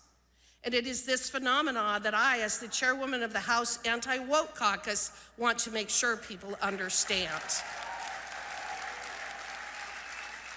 We are not just dealing with stupid comic books and radical anti-American leftist policies. We are also dealing with an obsession that has become so all-consuming to those on the other side that the toll in human suffering and property destruction cannot be ignored. As a devastating example, let's look at the recent California wildfires. The cause and magnitude of those fires cannot be written off as an act of nature, because that is not what happened. Rather, a substantial number of fires in California are started by arsonists and homeless encampments, and that appears to be the case in terms of this recent conflagration. Even setting aside the cause of the fires, however, this catastrophe was years in the making, with resource management, overregulation, and failed water policies all finding their roots in a fixation on climate change and global warming. Ah, yes, with Gavin Newsom and Karen Bass deciding that the threat of a 1 to 2 degree change in temperatures 100 years from now warrants whatever suffering we may come about today.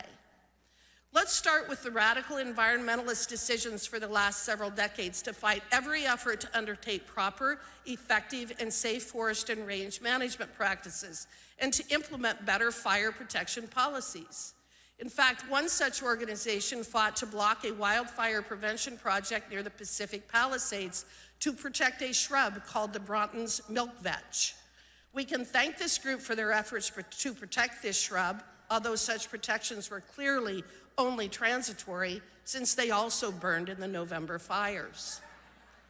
But this is not an isolated situation, and we have watched it play out year after year in Western states, as the so-called experts and environmentalists would rather our forests, our prairies, and our homes burn to the ground than allow us to implement common sense and much-needed treatment techniques to prevent these catastrophes from happening in the first place.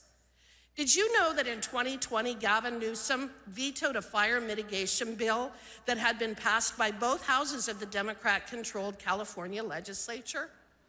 That bill provided funding for vegetation management to maintain defensible space around structures, reduce flammable material, reduce fire risk, and harden evacuation routes.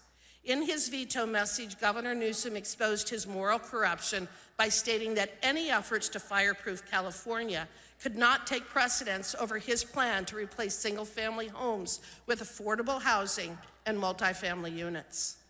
I could spend hours regaling you with the many ways in which radical environmentalism and the fear-mongering surrounding our ever-changing and healthy climate has destroyed our natural and human environment, but I think you get the gist.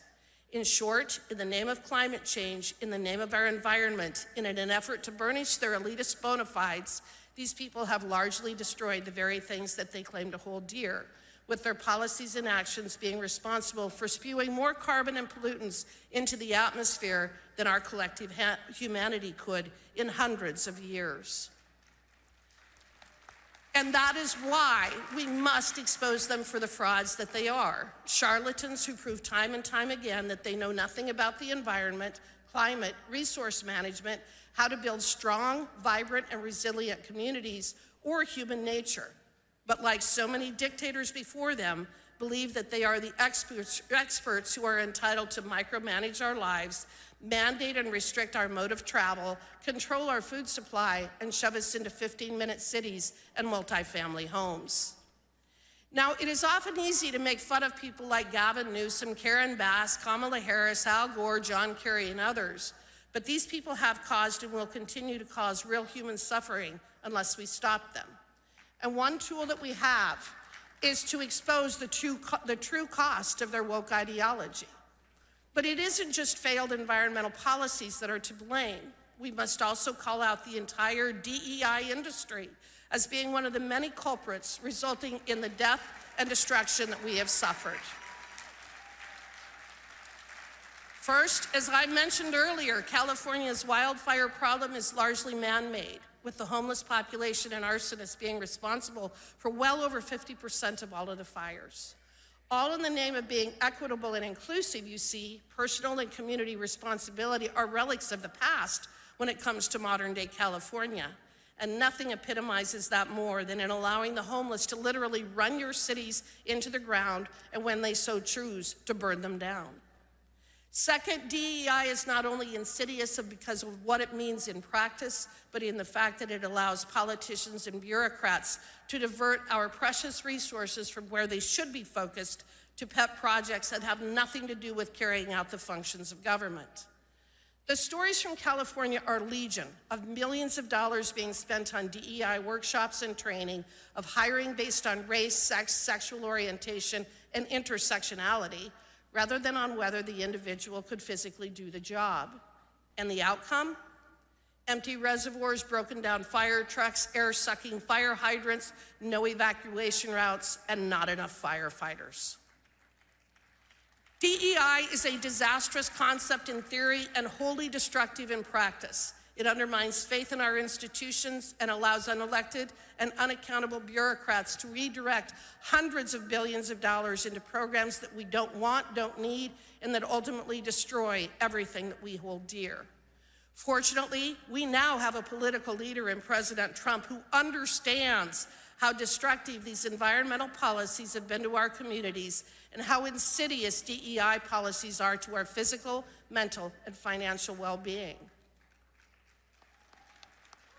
Thank God, in other words, that we have finally awakened from this woke nightmare, and it is a new day in America.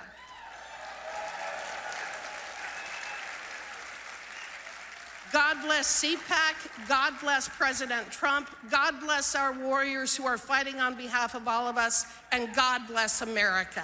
Thank you very much.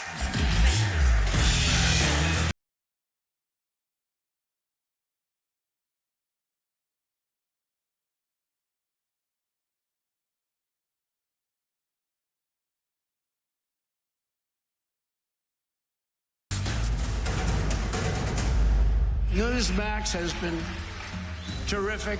President Trump is right. Millions are switching to Newsmax. It's the fastest growing streaming service in America. You don't need those woke streaming services anymore. Just get Newsmax Plus. Watch the best shows like Greg Kelly, Rob Schmidt, Greta Van Susteren, and Rob Finnerty. Greg Kelly over at Newsmax. The Newsmax people have been really terrific. Gain access to exclusive documentaries, series, and special briefings. It's free to start, so go to NewsmaxPlus.com now to sign up and watch Newsmax anytime, anywhere. Welcome to CPAC. At Great American Media, we celebrate what matters most: faith, family, and country. Today, we invite you to experience storytelling that uplifts, inspires, and reflects the values we all cherish. PureFlix is your home for entertainment without compromise. With faith-driven movies and series, we bring you stories that strengthen hearts, uplift spirits, and honor what truly matters. And on Great American Family, where faith leads, where stories inspire. Welcome home. Whether it's Christmas all year long, heartfelt romances, or movies that bring families together, we are here to make you feel at home. At Great American Media, our foundation is quality. Our promise is to always deliver entertainment that aligns with your faith and values. Thank you for standing with us as we stand for faith, family, and country. Enjoy CPAC. And remember, when you choose Great American Media, you choose entertainment that lifts you up. Join us and experience the best in faith and family entertainment.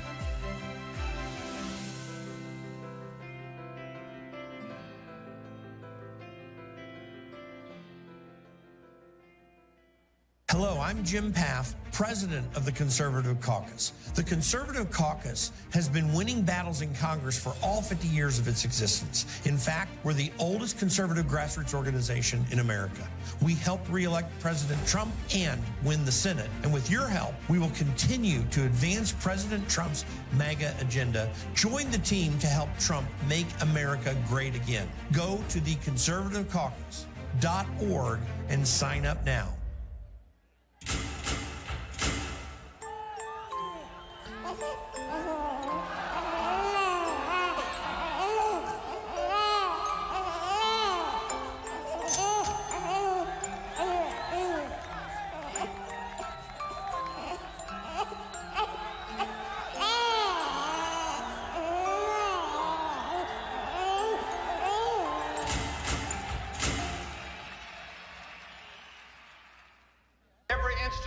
Today is under attack. The home, the church, the government. And many people are asking, what is the truth? Jesus Christ claimed the ultimate truth. Are you willing to face the truth? Do you think the MK Ultra project ever actually ended? The Central Intelligence Agency is actively involved in mind manipulation. We all answer to one God and one Savior. And He's there to change your life for the better.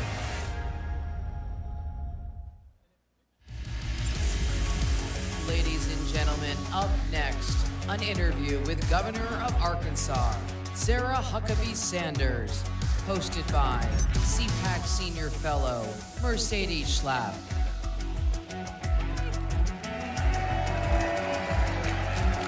Hi. Thank you. Oh, come on, your favorite governor, let's go. Okay, we're waking up here. All right, I think Governor Sanders, Sarita, my sweet Sara. Oh my gosh, I'm so excited to have Sara with us. We are in countdown mode right now because guess who's coming? Who's gonna close out CPAC? I mean, just a slightly well-known individual, maybe the most popular human on the face of the planet right now. Yeah. So, America's favorite president. That's right, President Trump. Are you all excited? So this is such a blessing for me. Sarah and I worked together at the White House for several years, and I mean, Sarah, seriously, what you have accomplished is amazing, and we're so proud of you. Thank you. Just to start right there. We were trying to raise our kids during that time. Trying being the key word there. We were trying to raise our kids, and somehow they turned out amazing. Yeah, yeah. Which says a lot, really, truly. They were all in the backstage. Sarah brought her daughter, Scarlett, with my girls, and they were doing the whole posing of taking pictures together. We were like, this is the next generation of leadership, seriously. But let's get to it. Okay, so you were at the National Governors Association dinner, and President Trump had this interesting exchange with the governor from Maine. We're all in the family here. Tell us what happened. Well, I think it was classic Donald Trump. If he doesn't like something, he's going to call it out. I think it's one of the things that has made him so incredibly popular. And one of the reasons he's been able to get so much done is because he doesn't care who's in the room, what it looks like. He's going to tell you exactly what he thinks in that moment. And that's what he did. And frankly, he's on the right side. I'm so tired of hearing the left say that they care about women when they can't even tell you what a woman is. And we finally have a president who will stand up for women and fight back. And I think that it's a great thing to see Donald Trump being the one to sign executive orders that defend and define what a man and what a woman are, which it's sad that we have to do that, but also as a mom of a daughter that is a 12-year-old volleyball player, that we have somebody that's saying, no, we're not gonna let men play girls' sports. And Donald Trump is doing that, and I think he's right to call people out who are on the wrong side. So we have a rating system that we rate at CPAC, all the state legislatures, all the governors, all the federal legislators as well. Governor Sanders has ranked the top conservative governor in America. The top, #1. And I know partly is because we're related, but no. But Sarah, tell us about, you're in the middle of the legislative session. You have so much going on. You've been in office now. And what are you planning to accomplish this legislative session? What do you think the people of Arkansas really want and what they're focused on? We're working on that, and the President Trump is very quick to remind us on that every time I see him. But what we've really focused on is bringing conservative principles back, and everything from opening up universal school choice. We were one of the first states in the country to do that. Starting next semester, every single student in Arkansas will be able to choose where they go to school, and their parents will be empowered to make that decision. And I'm really proud we were one of the leaders of that. We've cut taxes 3 times in the state of Arkansas in just 2 years, now making us competitive with every other state in the region. We are getting indoctrination not just out of our K through 12, but also out of higher education. And we don't care if you're tenured or not. That is one of the big pieces of legislation that we have going through this cycle. We're also removing cell phones from the classroom, and I signed legislation this week.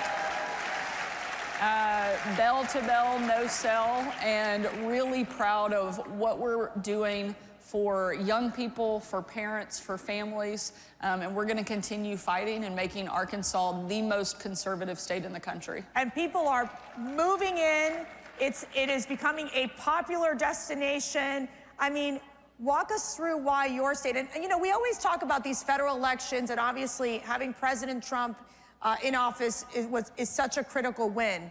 But these states are just as critical as well, because we meet people from California who talk about how horrific it is to live under Democrat oppression. Let's just call it what it is.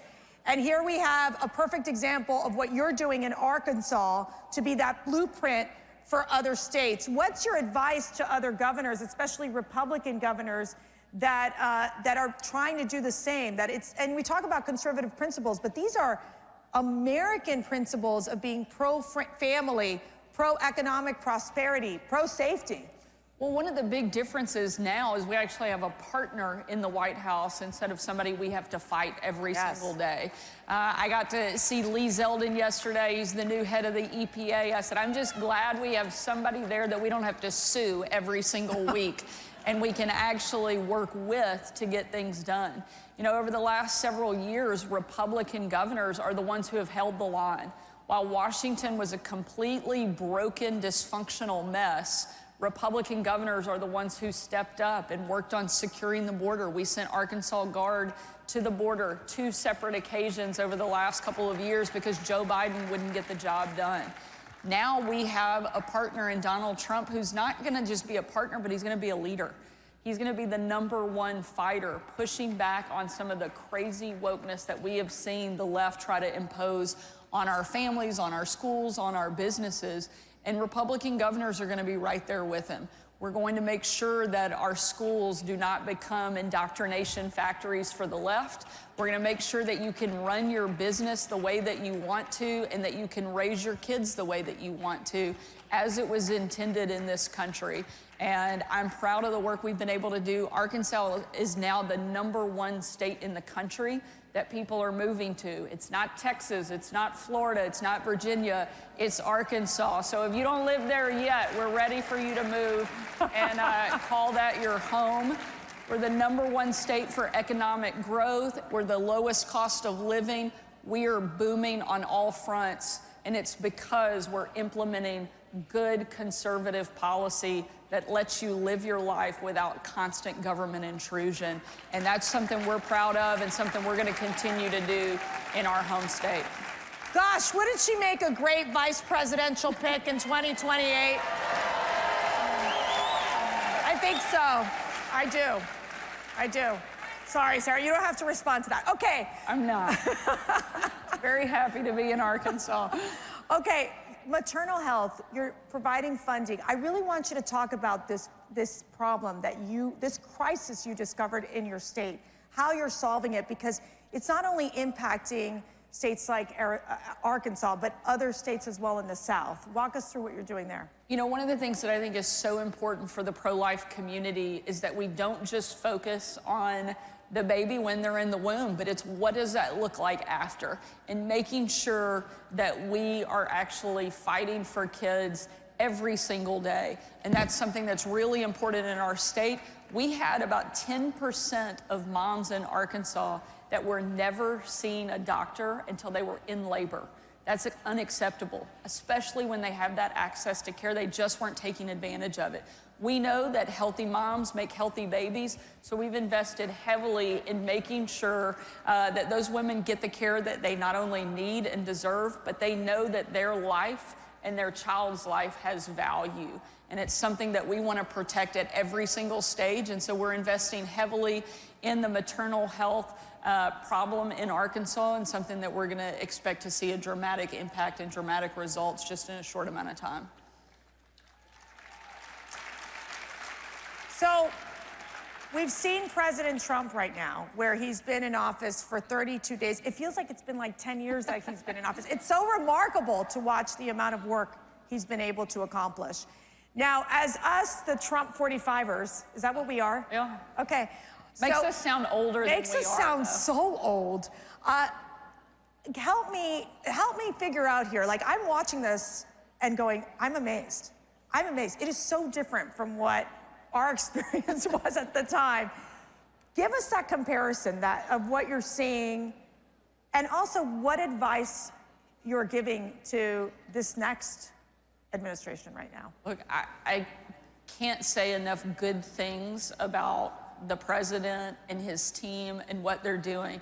You know, we used to joke that you aged in dog years during the first administration because it was like 7 at a time.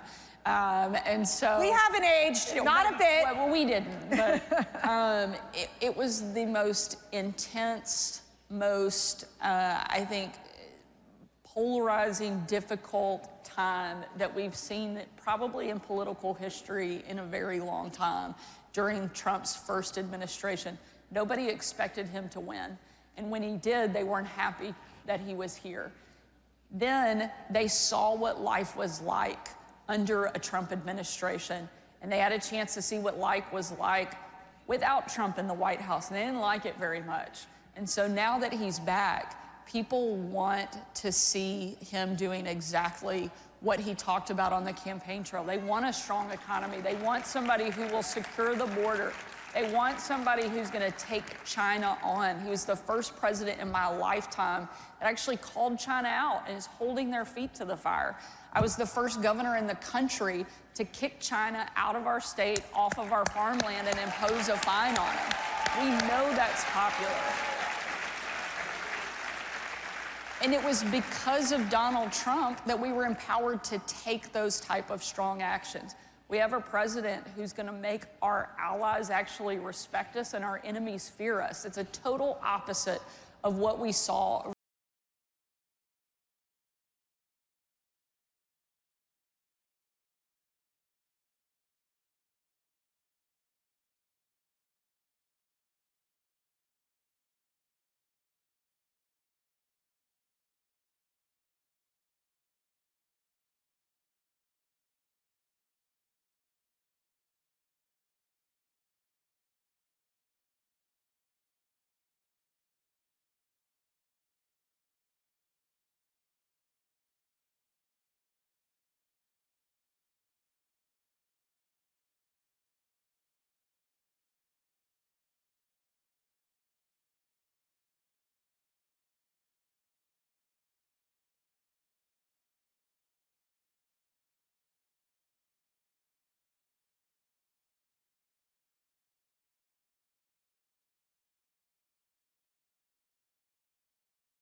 Blue Ridge Mountains of Lynchburg, Virginia, you'll find us. Liberty University.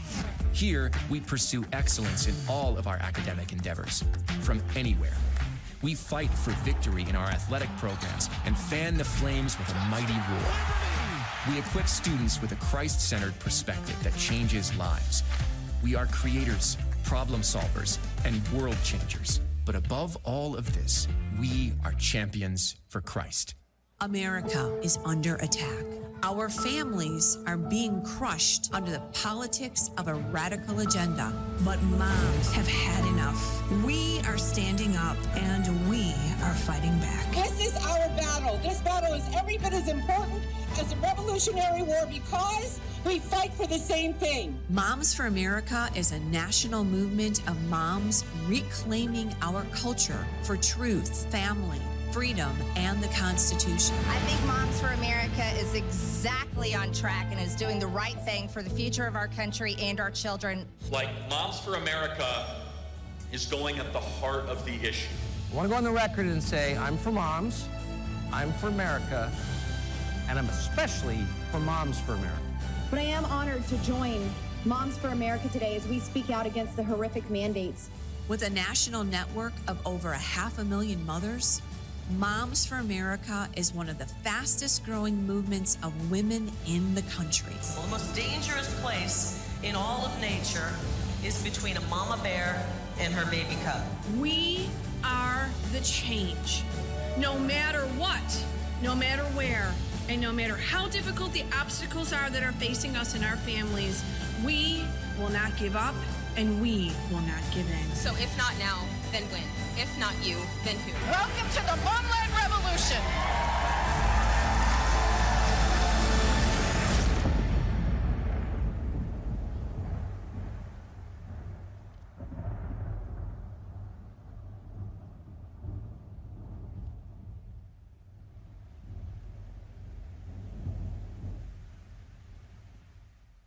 The steal was stopped on Election Day, I think in no small part thanks to Judicial Watch's heavy lifting. In just the last year and a half or two, we've cleaned up 4 million dirty names from the rolls. We also got that huge Fifth Circuit ruling that found counting ballots received after Election Day is unlawful. You can be sure that all helped ensure cleaner elections on Election Day, but there's more work to be done, so be sure to support Judicial Watch's election integrity work. Every institution today is under attack. The home, the church, the government. And many people are asking, what is the truth? Jesus Christ claimed to be ultimate truth. Are you willing to face the truth? Do you think the MK Ultra project ever actually ended? The Central Intelligence Agency is actively involved in mind manipulation. We all answer to one God and one Savior, and He's there to change your life for the better.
Hola a todos.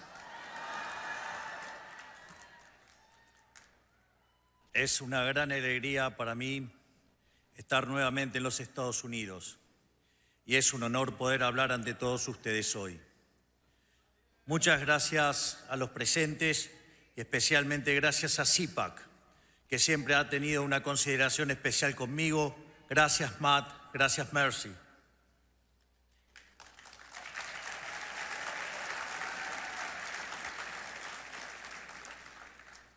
Hace apenas un mes dije en el foro de Davos que creo que estamos atravesando un punto de inflexión en nuestra historia. La historia transcurre en fases o etapas, momentos en donde el espíritu y la idea se materializa en una persona o en un grupo de personas, a veces cercana, a veces con kilómetros de distancia entre ellos, pero con un hilo conductor invisible que si se pudiera observar, presumo sería muy similar a las imágenes que observamos de las redes neuronales del cerebro humano. Hoy estamos precisamente en uno de esos momentos en los que la historia, con H mayúscula, está cambiando su curso. Estamos viendo en tiempo real el destino del mundo bifurcarse hacia un nuevo camino, distinto del lugar al que nos estaban llevando las élites y el establishment político de nuestros países. De la misma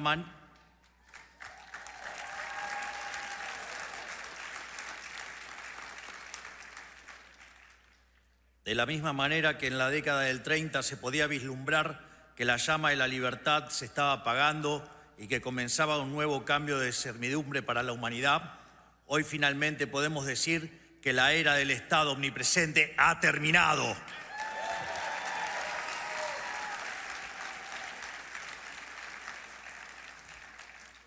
Hoy somos testigos de un momento en el que la larga marcha del Estado sobre el individuo está llegando a su fin. Me refiero, por supuesto, al colapso del modelo colectivista y el amanecer de una nueva era de libertad. Nos hemos preparado para este momento y creo que genuinamente que estamos dando una batalla crucial para el futuro de la humanidad.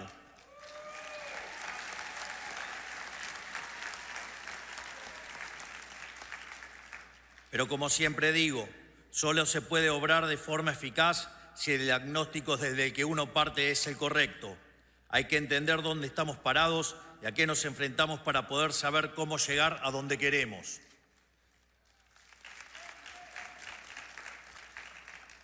A lo largo de todo el mundo, las sociedades occidentales se enfrentan a un mismo problema y a un mismo enemigo. Una clase política que extrae cada vez más recursos de los ciudadanos a través de impuestos, con el fin de implementar un modelo de expansión estatal ilimitada.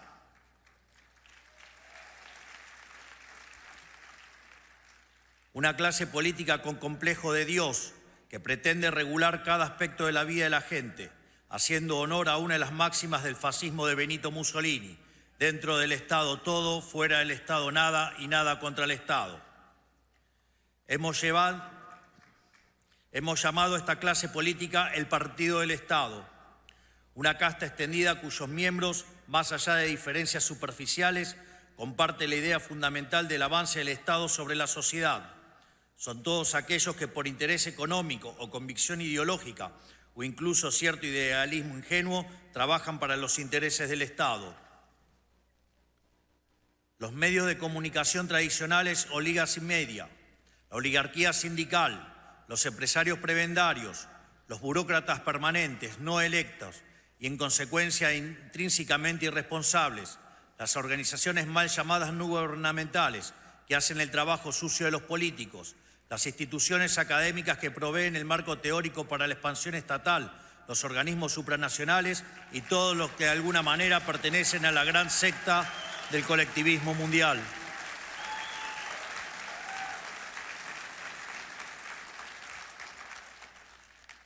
Y por supuesto, esto incluye a los partidos políticos tradicionales, que sin importar su color, coinciden en la tesis fundamental que más Estado siempre es mejor.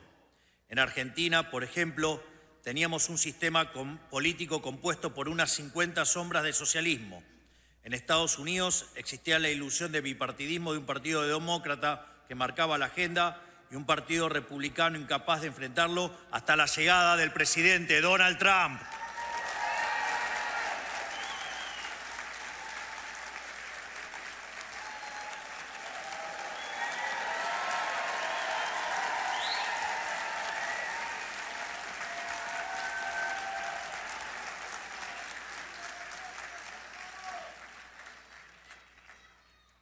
¡Viva!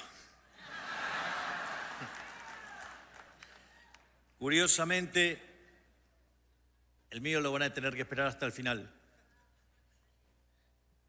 Curiosamente, el presidente Trump es un outsider, igual que yo, Porque la tarea que tenemos por delante, el desafío que tenemos por delante, no es para políticos tradicionales que han vivido toda su vida del sistema.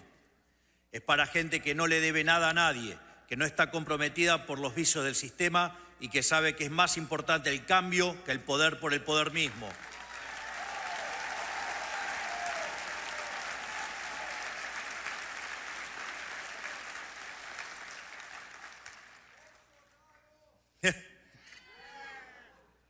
En el establishment político de nuestras dos naciones existía una mentalidad más o menos explícita de que el avance del Estado equivalía a avance de la democracia, que cada conquista del Estado implicaba un acto de justicia social ante las supuestas injusticias de la libertad, que el rol del Estado era llevarnos a una utopía igualatoria mediante la creación sistemática de supuestos nuevos derechos que obviamente debían ser financiados por los pagadores de impuestos.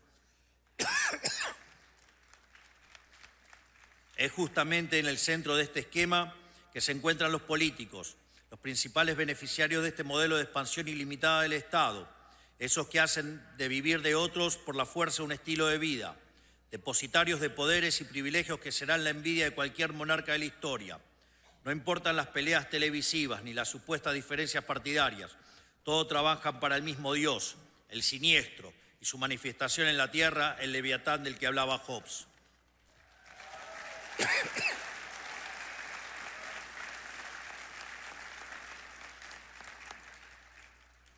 Por eso, salvando algunas particularidades propias de cada nación, todos los que estamos aquí tenemos una misma misión: quitar el poder al partido del Estado y devolvérselo a la sociedad.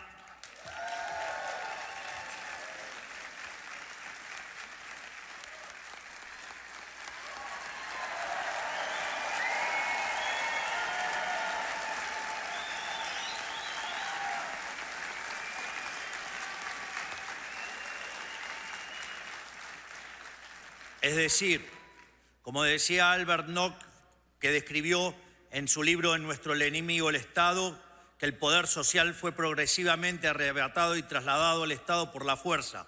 Nuestro objetivo es hacer el camino inverso, aumentar del poder del ciudadano y quitarle el poder al Estado.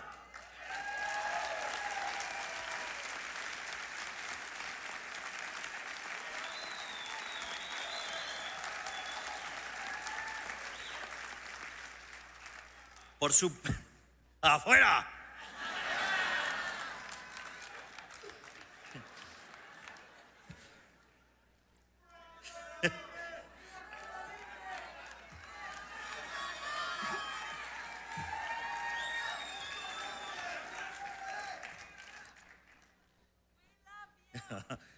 Me too.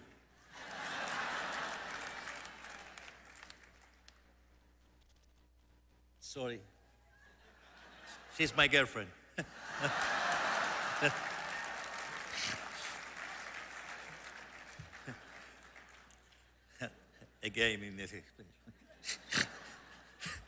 Por supuesto, no puede hacerse gestionando mejor el Estado tal cual existe o simplemente administrando correctamente los recursos de que dispone, sino que el único camino racional es achicar el Estado hasta su mínima expresión posible. Reducir el tamaño del Estado es en sí mismo un acto de justicia, porque cada erogación del Estado es una sustracción del pagador de impuestos.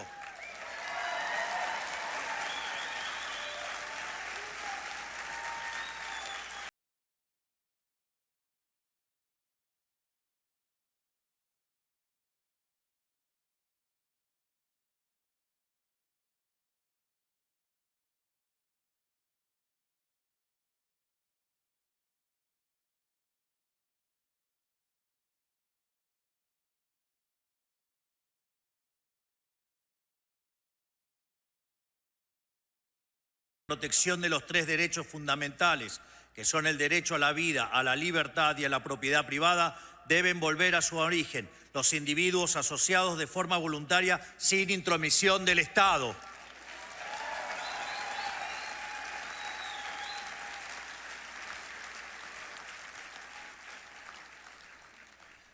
Esto debe ser así porque, a diferencia de la economía, el poder es un juego de suma cero. Todo el poder que tenga el Estado necesariamente no puede obtenerlo al mismo tiempo la sociedad.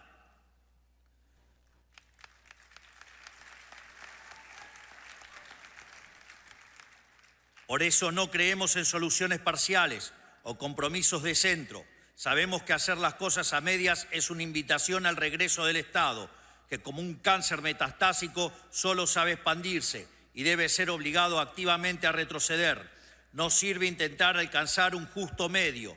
Todo lo que exceda su función esencial debe ser definitivamente quitado de su órbita o más temprano que tarde volverá a usurpar lo que no le pertenece.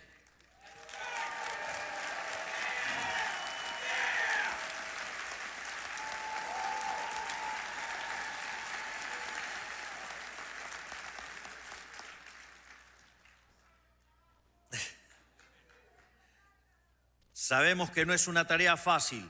El Estado moderno tiene herramientas de sobras que han crecido en sofisticación con el paso del tiempo. No estamos hablando de un Estado obvio como el fascista o el comunista, sino de un Estado sutil e insidioso que avanza sobre el individuo a través del arte, de la propaganda y la infiltración cultural.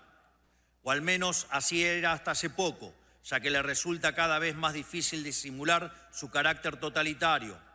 Hemos visto, por citar solo un ejemplo, que en ciertos países de Europa ciudadanos están siendo arrestados por expresarse en redes sociales.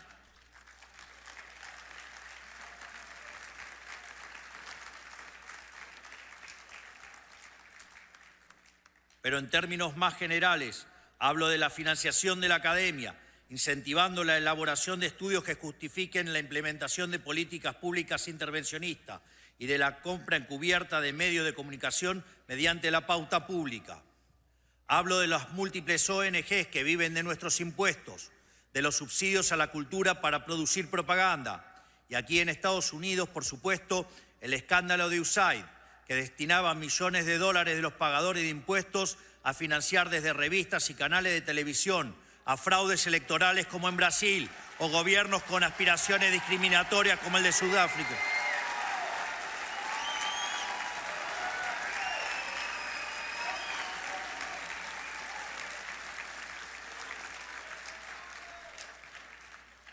Y como decía, gobiernos con aspiraciones discriminatorias como el sudafricano, entre tantas otras aberraciones, incluyendo la agenda de la paranoia climática, los excesos de la ideología de género y la investigación que derivó la creación del virus del COVID-19.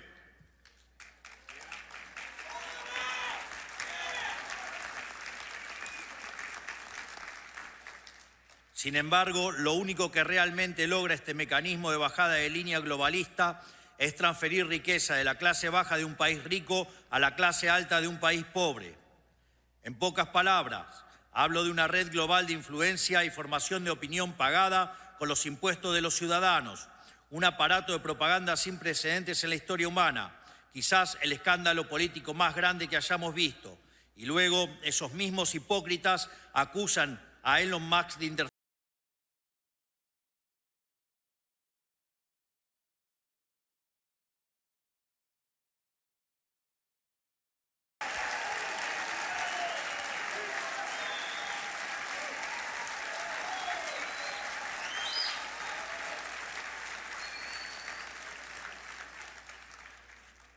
Y si ese nivel de colectivismo en sangre hubiera tenido soluciones, sus apologistas tendrían al menos algo a lo cual aferrarse. Pero ni eso. Esa fue históricamente la excusa de los estatistas del pasado, que la prosperidad llegaría mediante la administración racional de recursos por parte del Estado, recursos que el sector privado era incapaz de aprovechar. Pregunta, ¿y acaso quién maneja el sector público? ¿No son humanos? Sin embargo, hemos sido testigos de que a mayor expansión estatal, peor es la calidad de vida de la gente. No por nada Hayek dedicó su último libro a explicar este fenómeno, al cual llamó la fatal arrogancia.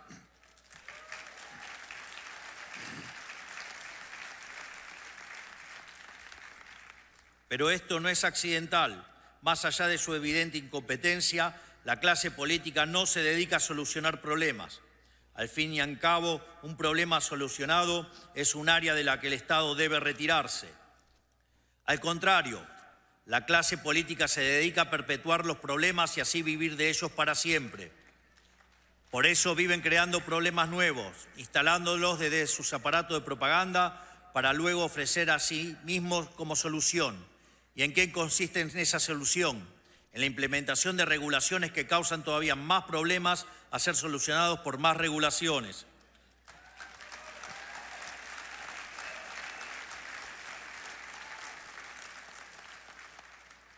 En medicina se usa el término iatrogenia para referirse al daño que sufre un paciente como consecuencia de la atención médica. Podría decirse entonces que el régimen estatista consiste en la iatrogenia como política de Estado, o sea, es el médico que se enriquece a base del deterioro progresivo e intencional de sus pacientes. Con el modelo del Estado presente, el Estado te quiebra las piernas para después venderte las muletas como un sobreprecio y obligarte a agradecerle, y te persigue si no lo haces.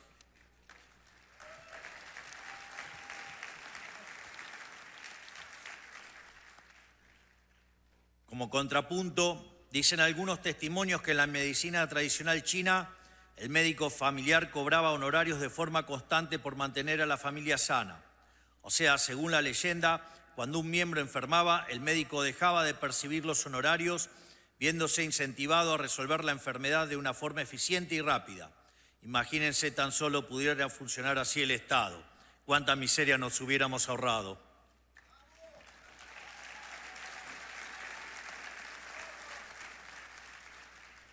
Hoy, a quienes queremos desmantelar este sistema demencial nos llaman antidemocráticos. Pero nuevamente, esta es una tergiversación de las palabras, algo muy propio de la izquierda, para variar. Ellos no le llaman democracia al gobierno del pueblo, sino al paradigma de expansión total estatal ilimitada que ellos mismos administran. Para ellos, la democracia existe si y únicamente si ganan los que ellos quieren, para poder someter a la gente a sus caprichos. Pero cuando la minoría electoral son ellos, la elección de la mayoría pasa a ser autoritarismo.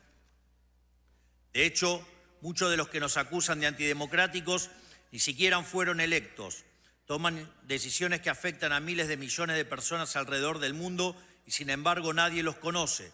No son responsables ante nadie más que sí mismos y no pueden ser echados por el voto popular. Y así y todo vienen a hablarnos de democracia.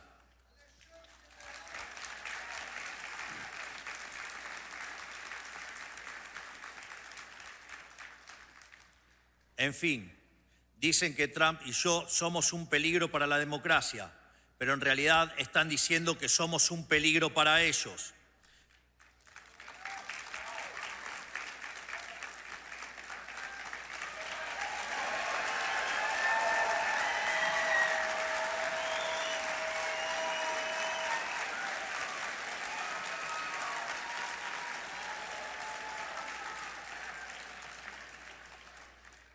Somos un peligro para el partido del Estado, para quienes viven de su expansión ilimitada, para quienes quieren un individuo dependiente y sometido a sus caprichos regulatorios. Y ¿saben qué? Tienen razón, somos su peor pesadilla. Venimos por sus privilegios, habiendo sido elegidos por la mayoría de cada uno de nuestros pueblos, con el mandato claro de quitarles un poder que no les pertenece.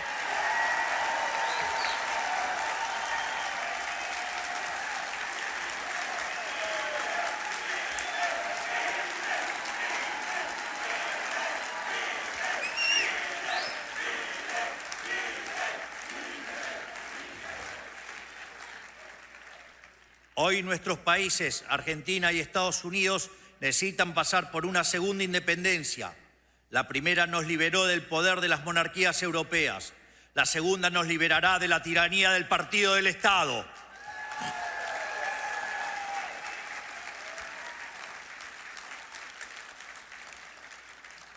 Por eso hemos puesto tanto esfuerzo en identificarlo, porque no se puede luchar contra lo que no se conoce. Y tener un enemigo bien definido es un aspecto fundamental de nuestra batalla cultural. Ahora ya lo conocemos, le hemos ganado en las elecciones y estamos en proceso de desarmar su leviatán, que es una herramienta de opresión perpetua.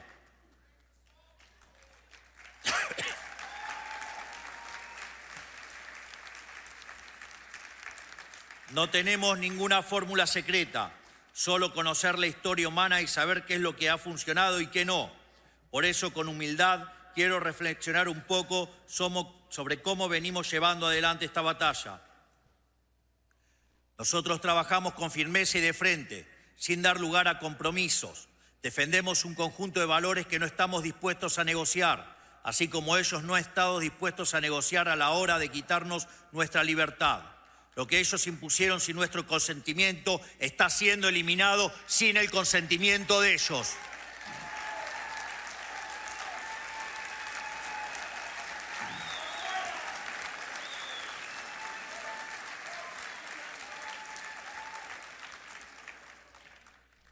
Por eso hemos pasado la motosierra por los sectores y atribuciones del Estado que consideramos superfluos, redundantes, innecesarios o directamente perniciosos para la sociedad.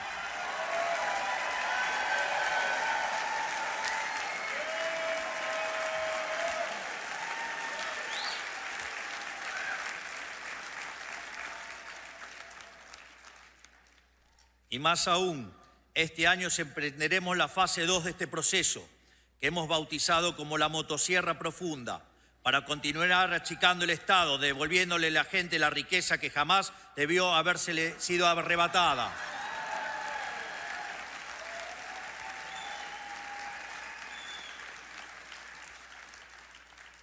Lo interesante es que este proceso de justicia tiene un correlato político, porque por su naturaleza el partido del Estado se financió históricamente de gasto público mal asignado y de negocios turbios con el Estado. Por eso, achicar el Estado es cortarle la manguera a los clientes del Estado enquistado en él, que ejercían un feroz resistencia al cambio, valiéndose el dinero de los pagadores de impuestos para mantenernos subyugados.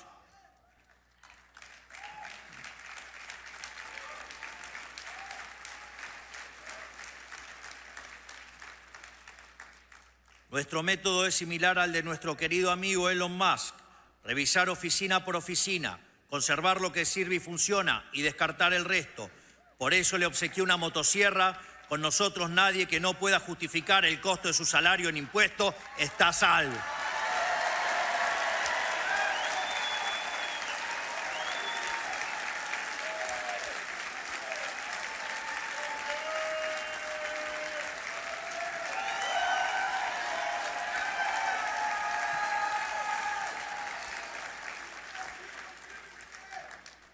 Muchos de ellos tendrán que volver al sector privado y ganarse la vida ofreciendo sus bienes y servicios en el mercado, tal como los pagadores de impuestos de los que han vivido tantos años. Mi más sentido pésame a los políticos que creyeron que este momento nunca llegaría y no están preparados, porque se van a llevar un baldazo de agua fría.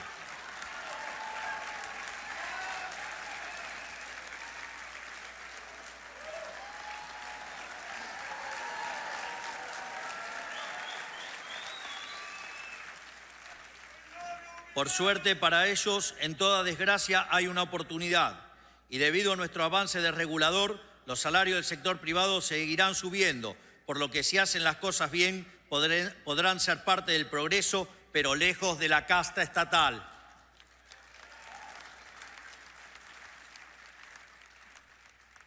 Como ya he dicho, esto no es una tarea sencilla. Aquí en Estados Unidos, burócratas rebeldes han intentado sabotear el trabajo del Departamento de Eficiencia Gubernamental y están recurriendo a mecanismos burocráticos y legales para intentar bloquear cualquier reforma, lo cual también sucede en nuestro país y es algo con lo que debemos luchar día a día. Pero nada de eso nos ha tomado por sorpresa. Somos conscientes de que van a hacer lo posible por detener este cambio, sin importar el daño resultante. Si tienen que destruir el mundo para conservar sus privilegios, lo van a hacer.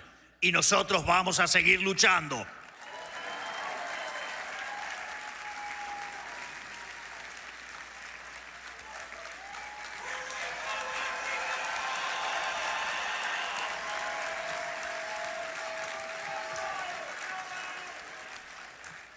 Pero hoy el problema se extiende más allá de las penurias a las cuales el modelo del Estado presente ha sometido a cada una de nuestras naciones individualmente.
the 47th President of the United States of America. And, you know, I wouldn't say Fox has been exactly perfect. Fox has been a big difference of Fox between now and what it was 4 years ago, as you know. But we have others that come along, and they're doing well, and Newsmax has been really good, and, you know, others are coming along, and people are seeing that they're watching these conservative networks. President Trump is right. That's why millions of Americans are tuning into Newsmax for the real news they can trust.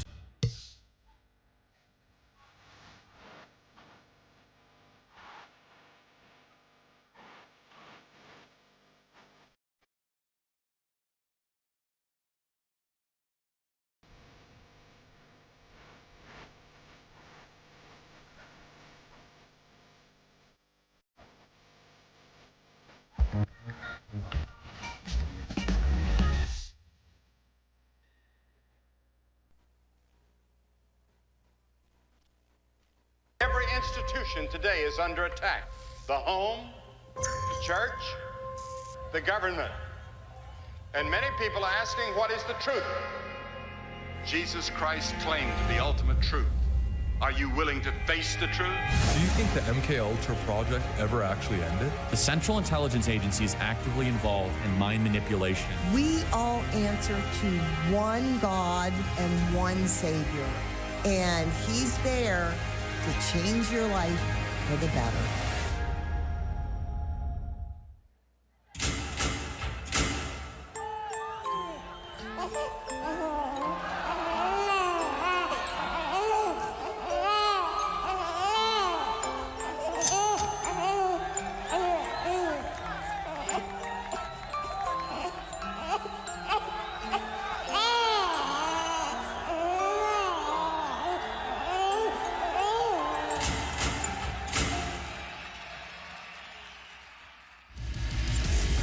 Ladies and gentlemen, it's time for the great one and his boss. Please welcome, from the Mark Levin Show, Mark Levin, and from America First Legal,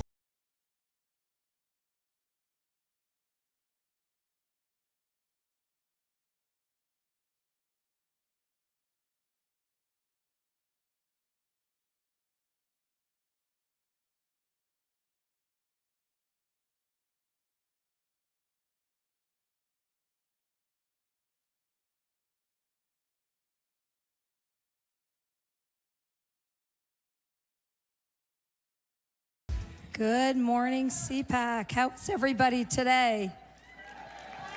You're looking beautiful. And I tell you what, honey, I've been here several days. The energy and the excitement in this room is unbelievable. It's hard to believe that a year has gone. Thank God we lived with 4 years of a president who tried to shove down our throats Marxism and the moral decay of the fabric of our country. And here we are. Fast forward. We got President Donald J. Trump. We have 2 genders. We have DEI gone. We have equality over equity, border crossings down 93%. And we have a world stage where America is now respected and feared. So what do you think? Give me your 2 seconds on this. Pretty good. Next question. How is everybody? Come on, let's go. It's exciting times, is it not? Well, I was thinking about something about this cabinet that we have now, and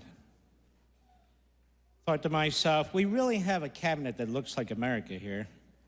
First of all, we have a president that knows how many grandchildren he has, and he loves every one of them.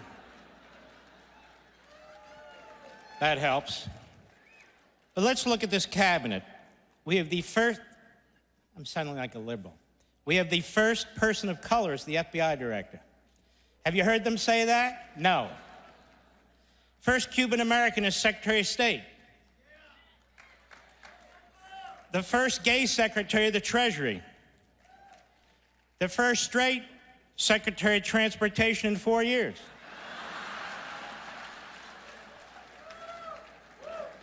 We have one of the highest ranking African Americans, Elon Musk.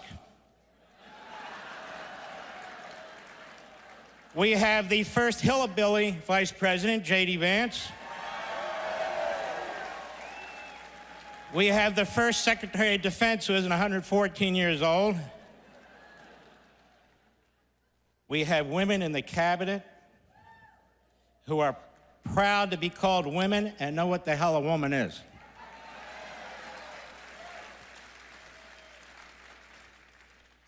And then there's Donald Trump,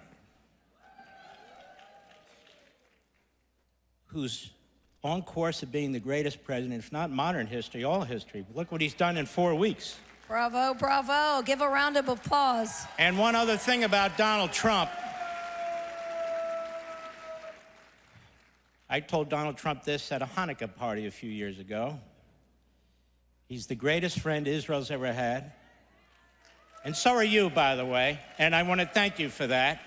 He's the greatest friend Jews have ever had, so we have the first Jewish president in American history, too. Looks like America, that cabinet.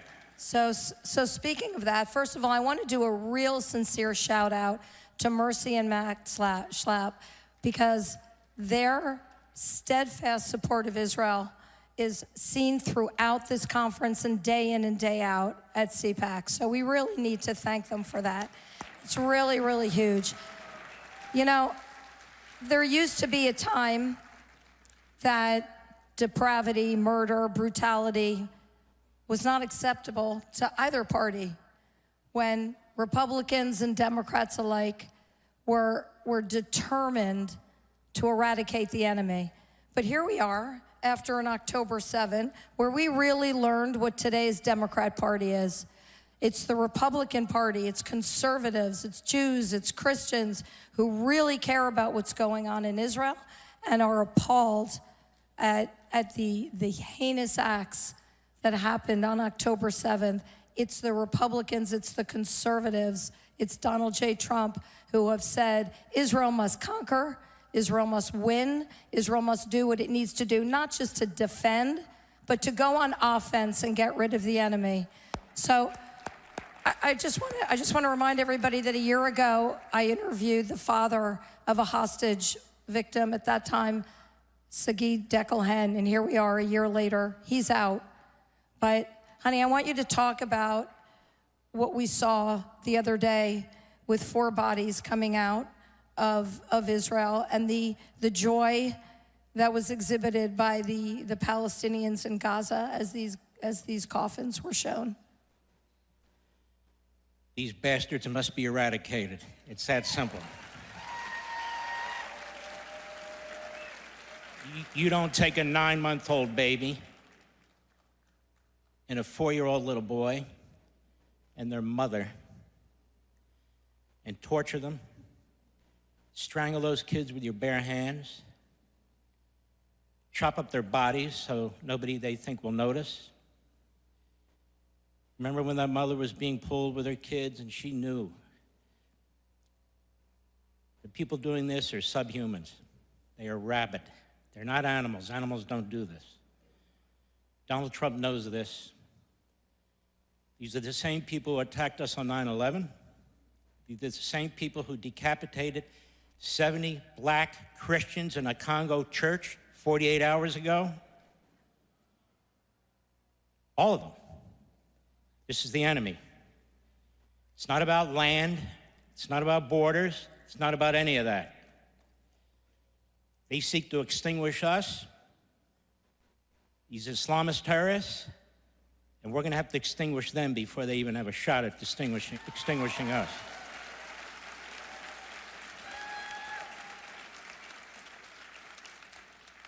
Another thing, constitutional crisis. Give me a break.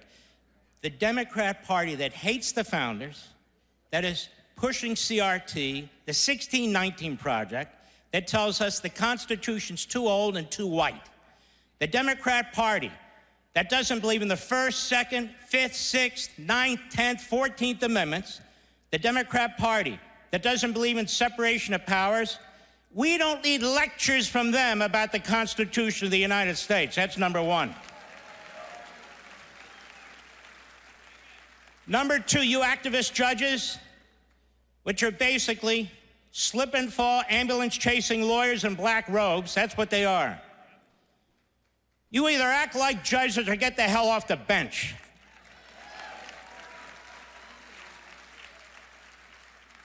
You are the people destroying the Constitution. The President of the United States has a right to make personnel decisions. He has a right to make budget decisions. He has a right to restructure the bureaucracy. You know, I happen to have here a copy of the Constitution. Not that you need it. I mean, you really do pretty much This know little it. baby sticks with me all the time. And let me tell you something. You know how many federal district judges are in this Constitution? None. They're created by Congress. That's right. So Congress has the power to make decisions over the executive branch. I thought it was separation of powers. Judges have the power to tell the CDC what to put on their website? How's that separation of powers? We have a big problem in this country. We can't decide if we're a constitutional republic, a federal republic, a representative republic, or a republic at all. And the truth is that if they have their way, the people who are worried about the Constitution, first of all, what Constitution are they worried about? The old Soviet Constitution? Because they're sure as hell not worried about our Constitution, that I can tell you. You can't be a Marxist and Islamist, a radical leftist, and support the Constitution of the United States. You just can't. What Elon Musk, with the leadership of Donald Trump, have uncovered is a government within a government. It's not just waste, fraud, and abuse. It is a subterranean government that is spending trillions of dollars to push a radical left agenda. And we have no help from you in the media who are attacking the very people who are uncovering the bloat and the spending and the waste and the criminality. Why the hell aren't you uncovering it? That's your damn job. Well, and it's the same media that likes to avail itself of the First Amendment, right, when it's convenient.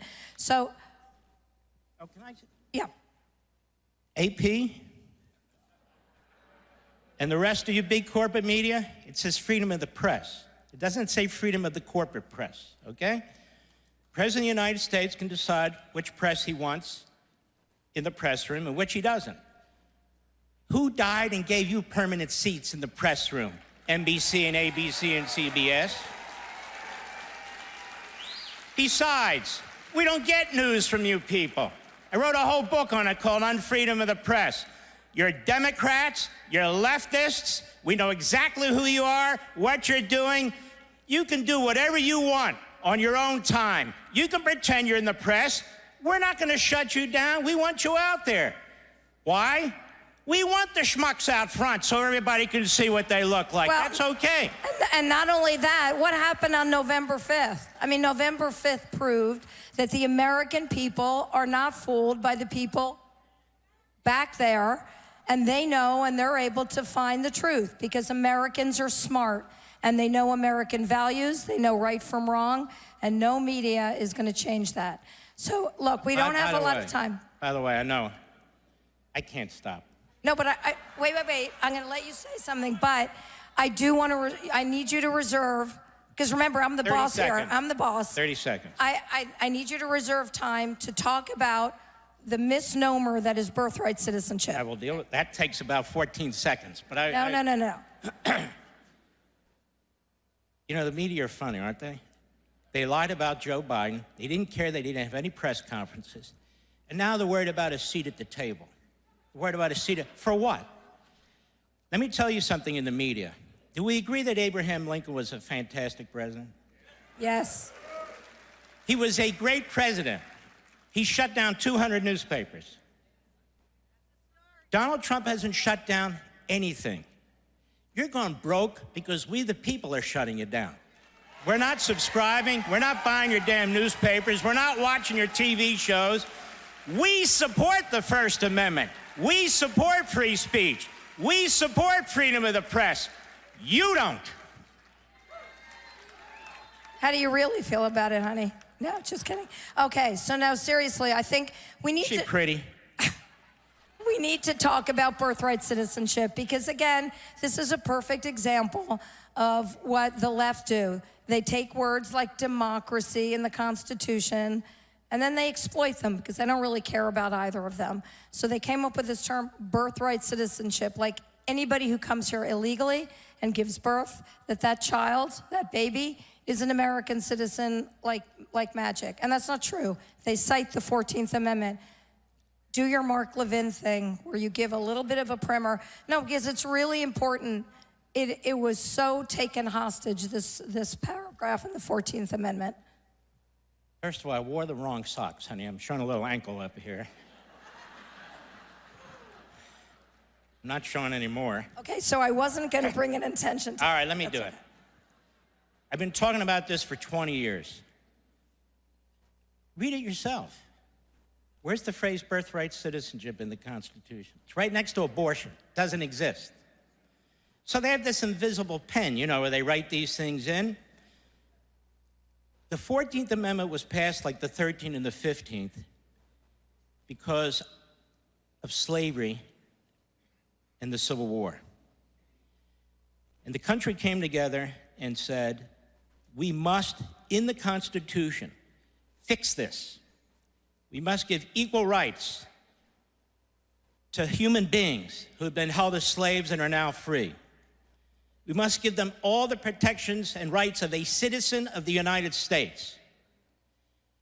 Jurisdiction thereof meant the black slaves who were now free were in the jurisdiction of the United States, and all the rights and privileges, including equality and all the rest, would apply to them. It was written by Republican senators. The 14th Amendment was based, this aspect of it, based on the 1866 Civil Rights Act, the first Civil Rights Act. Andrew Johnson, who was then president after the assassination of Lincoln, was a Democrat. He refused to sign that civil rights bill. So they overrode him and they said, we need to enshrine this in the Constitution of the United States. That provision applied to black people who were freed from slavery and were still being abused in the old Confederacy. And that amendment was passed by 3/4 of the state legislatures, including southern states that were told, if you don't vote for this, you're not coming back into the Union. We know what they meant. The author of the 14th Amendment specifically rejected the idea of aliens, specifically. In fact, they rejected the idea of what they called Indians, because they had separate countries at the time, or at least it was viewed that way. So they were excluded, underscoring the fact that you had to be a United States citizen and understood to be. So people who write that, all of a sudden, now it's interpreted to mean, if you come into the United States illegally and you have a baby, that's a citizen, that baby? There is literally no language to back it up, no legislative history to back it up, no history whatsoever to back it up, and yet I suspect the courts are going to give the birthright citizenship crowd what they want. And they'll mention some 1898 decision involving a Chinese couple. It still didn't apply to illegal aliens. So illegal aliens have no constitutional basis, but I will just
In a time when the very fabric of our nation seemed under siege, one organization was willing to fight for America's principles and defend our children's future.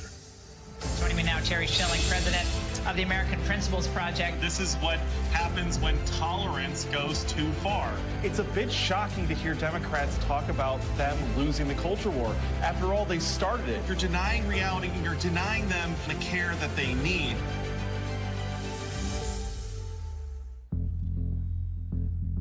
The only homicide on January 6th was the unlawful shooting death of Ashley Babbitt. This major new lawsuit that Judicial Watch filed, a $30 million wrongful death lawsuit against the United States government. She was unarmed. There were no weapons visible. She was shot in the shoulder and killed by Lieutenant Byrd. He popped out and shot her dead. Ashley was shot in cold blood, and the rule of law requires justice for her.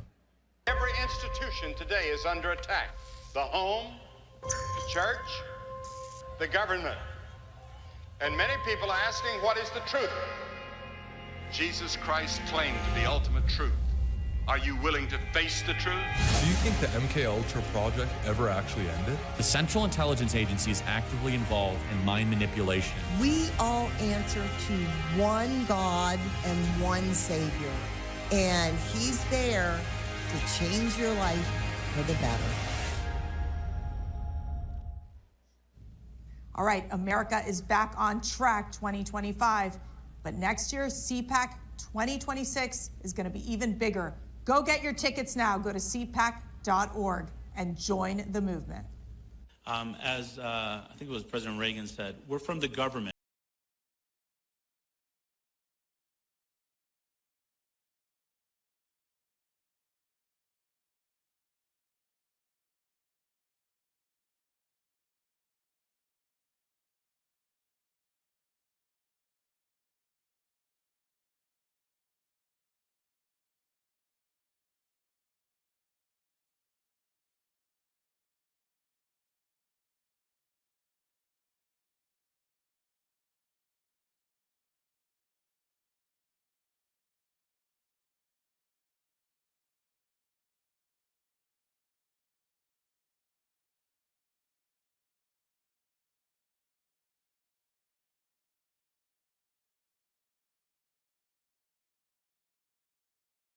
The United States. It is my honor to introduce to CPAC 2017 our president, Donald Trump. First of all, I want to thank Matt Schlapp and his very, very incredible wife and boss, Mercedes, who have been fantastic friends and supporters, and so great when I watch them on television defending me. Nobody has a chance. I love this place. Love you people. You never stop fighting for America, and I will never, ever stop fighting for you. We know that there are still more records to be shattered, new summits to be scaled, more triumphs to be realized, and more amazing history just waiting to be written.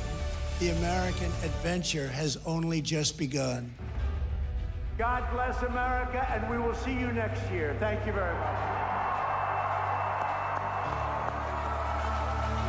You never stop fighting for America, and I will never, ever stop fighting for you.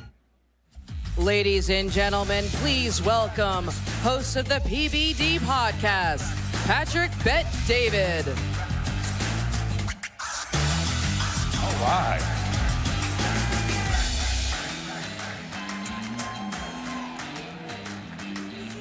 How you doing? How you feeling? Good? Okay.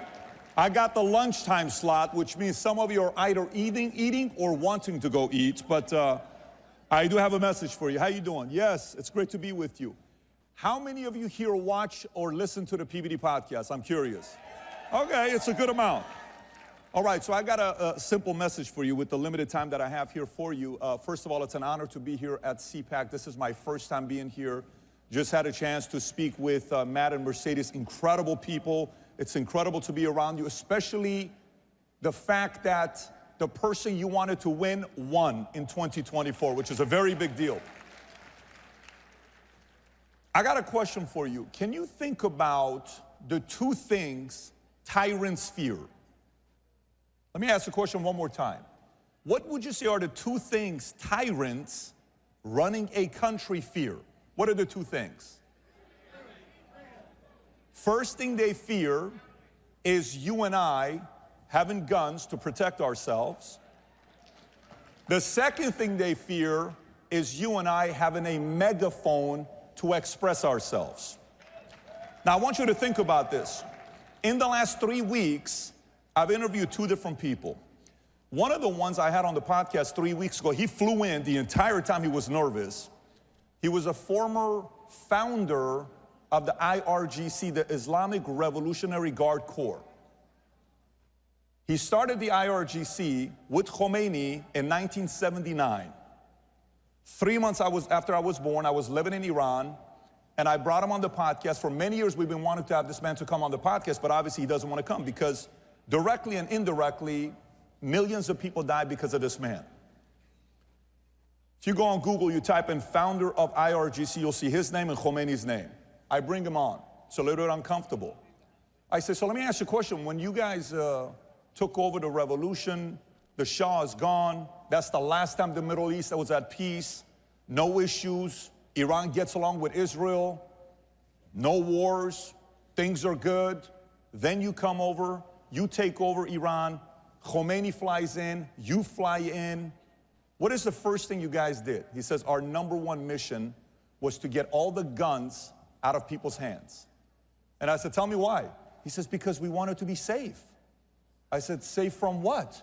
Well, we had to be careful because there was a lot of criminals who had a lot of guns. I said, citizens having guns are criminals. They're trying to protect themselves. So again, what do tyrants fear? First thing is what? Your guns, because you can protect yourself. 2 days ago, I got back from Brazil. We're flying out to Brazil to do a 3-hour interview with former President Jair Bolsonaro. How many of you guys love President Bolsonaro? So we're in Brazil. While we're about to go, they are briefing us on what to be prepared for before we go to Brazil. They say, #1, have an international lawyer ready in case something happens. #2, make sure you have an armored truck. #3, come with a good delegation. We went with 9 of us. And then we'll be escorting you all over the place. So we go and we experience everything. And then eventually the president comes. And the president sits there and we start conducting the interview. One of the most emotional interviews I've ever done. This man is crying, tears dropping on the table. I can't wait for the interview to come out this Wednesday. And I hear him speaking. About 15 minutes left for the interview to be done. Somebody comes in and is whispering in his ear, whispering in his ear. Boom. He swipes the hand. Interview ends. Doing all the stuff that he's doing. He gets out. 1 hour later, alert on the phone. Jair Bolsonaro has been charged and is facing 38 years in prison. For what? There's a judge there in Brazil. His name is Alexandre de Moraes. Anybody knows who he is? Okay. If there is a picture for someone that looks like a tyrant, it is Alexandre de Moraes. This man is a tyrant at the highest level. And he is the second man, the second point that tyrants fear is freedom of speech. I'm talking to the former president.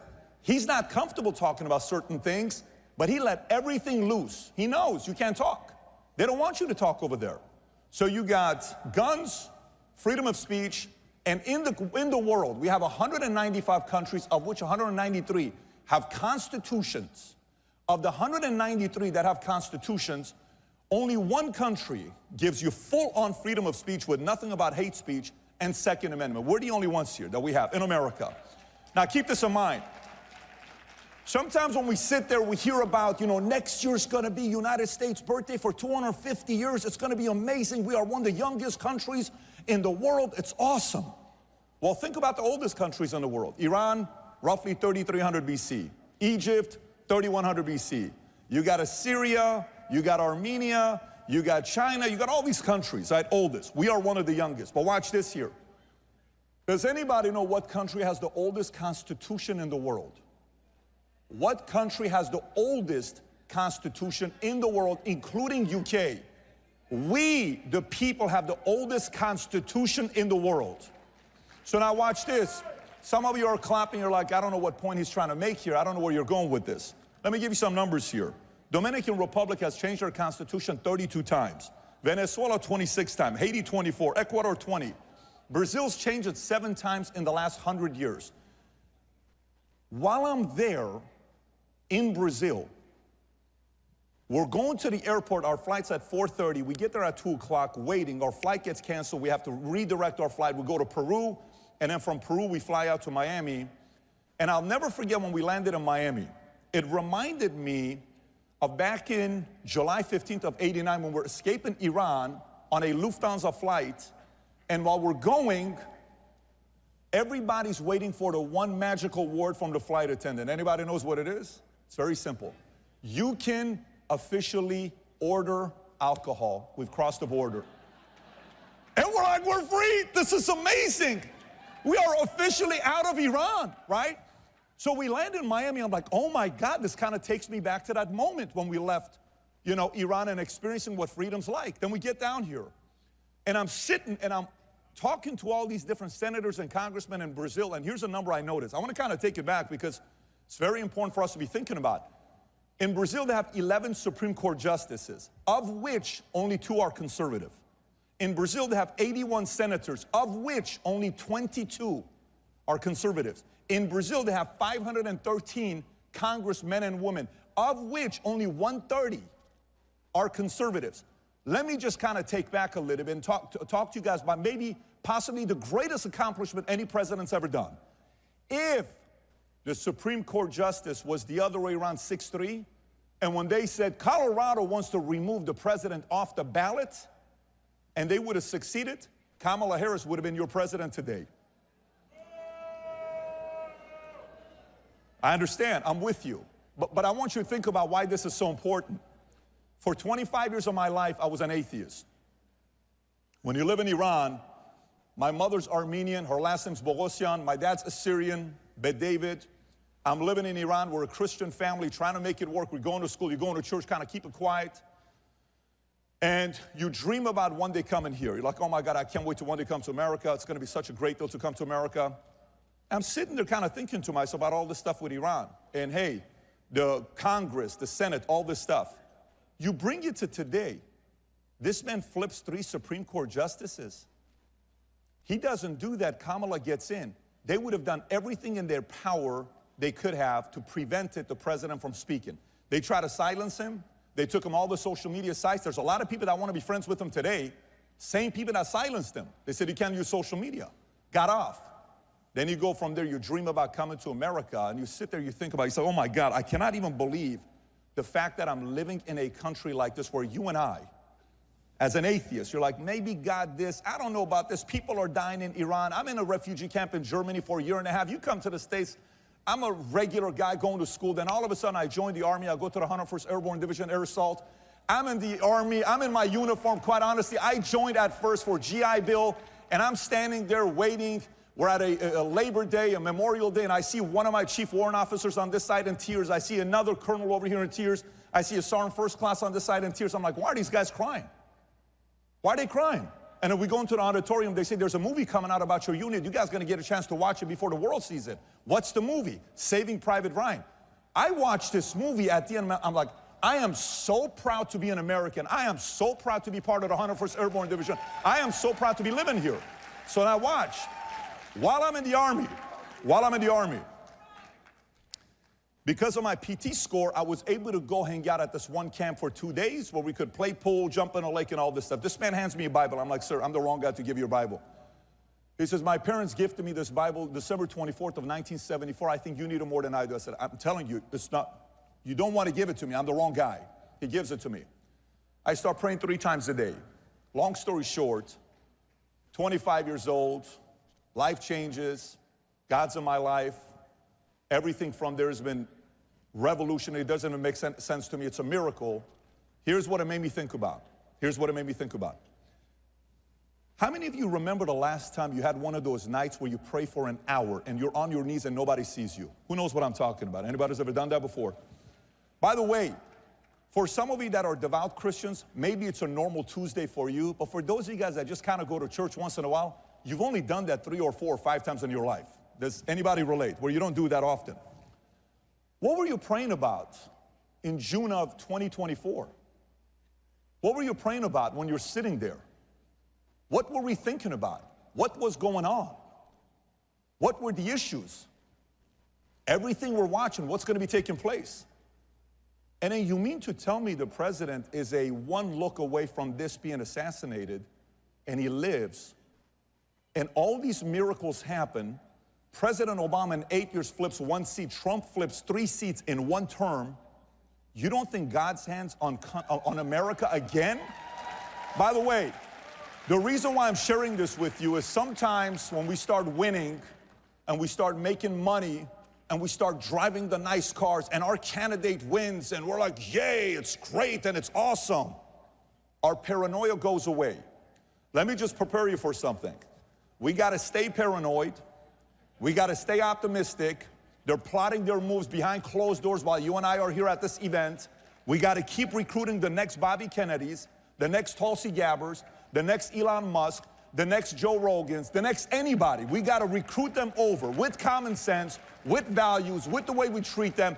And if we do that, the future of America will look bright like never before. Thank you, everybody. Appreciate you. Thank you.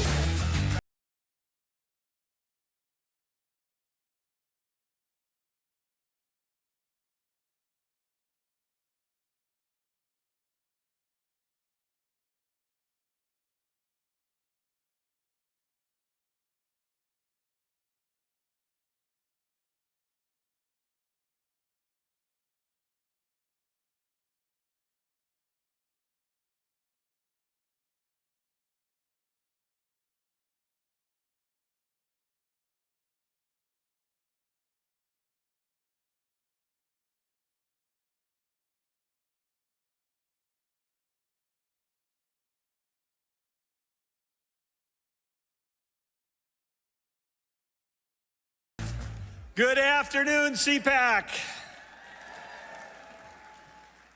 So great to be with you. We are gathered here today at a historic time, and in a few hours you're going to have an opportunity to hear from a very historic president. Here's a name you probably haven't heard of, Buddy Melgus, Olympic gold medal sailor from Zenda, Wisconsin, grew up on a small, teeny little lake in Wisconsin. How did a kid from a small little lake in Wisconsin go on to become an Olympic sailor? He became an Olympic gold medal sailor because he understood you never have to recover from a great start. So I've got a few questions for you. In our entire U.S. history, which president has been off to the greatest start in history?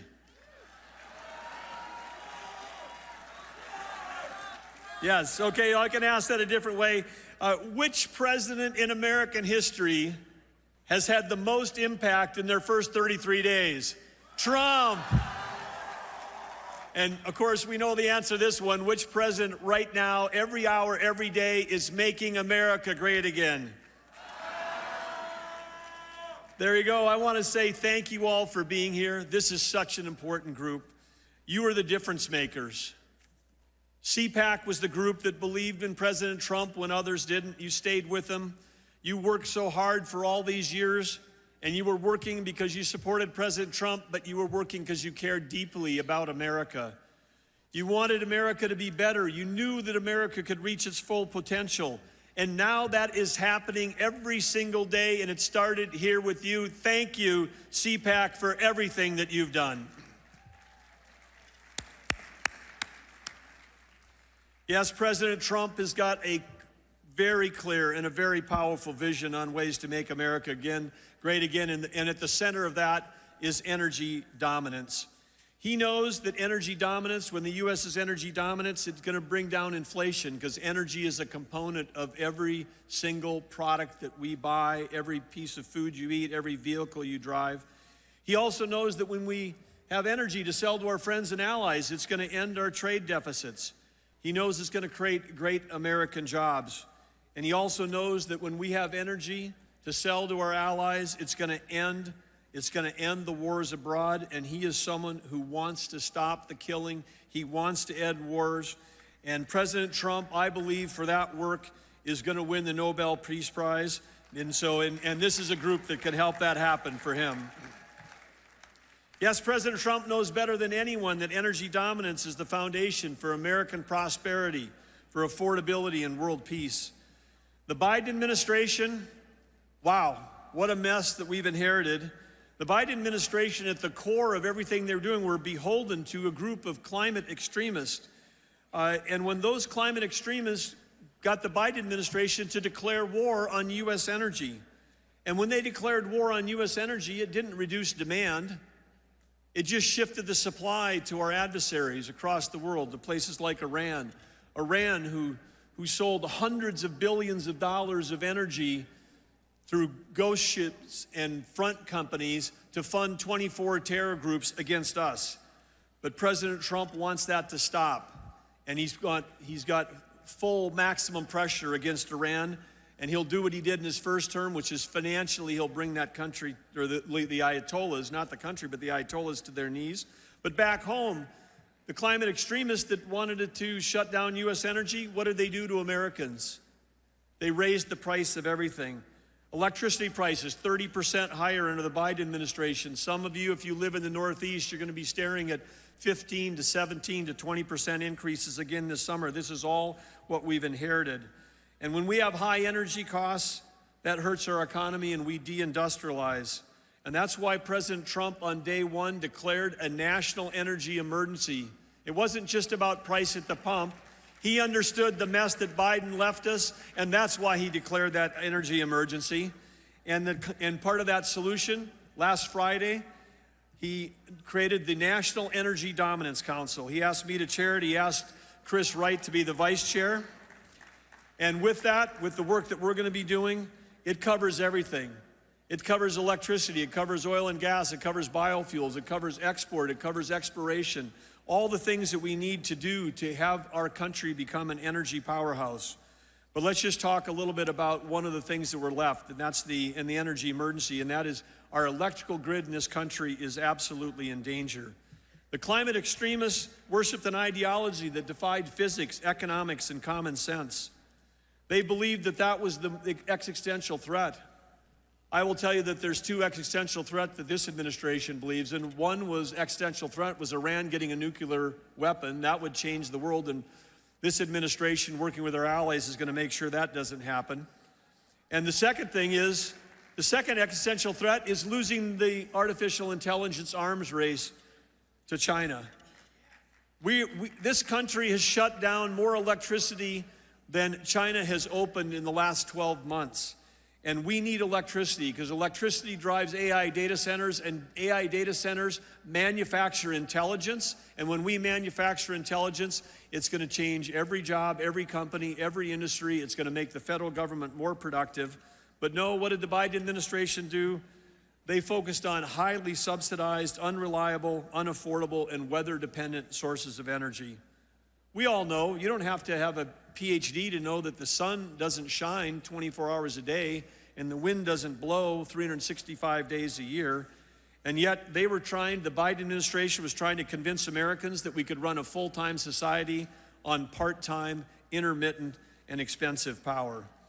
They pushed a Green New Deal that was a lot more like a Green New Steel because it was stealing your taxpayer dollars at the same time, raising the price of electricity for all of you, raising the price of food in this country, and jeopardizing our grid. We have today, for the first time, I was in tech for 30 years before I ever ran for office. We never used more than 1% of the nation's electricity in the whole technology sector. But now with AI coming, the demand is increasing, and that's real demand with real value, not artificial demand where we say we're going to stop driving internal combustion vehicles in favor of an EV. We're going to subsidize those EVs at 15 times anything we've ever done before, and then we're going to buy our batteries from China, who control 85% of the rare earth minerals. The whole plan was crazy. But what do we have right now under President Trump? President Trump knows that we weren't in some kind of mythical energy transition. He knows that we've got to have energy addition. He also knows, because if anybody has studied Energy 101, you'd know that any quote, transition would fail, because only one time in all of human history, only one time in human history have humans ever transitioned off a source of energy. It was in the 1880s. Anybody know what that was in the 1800s when we transitioned off energy?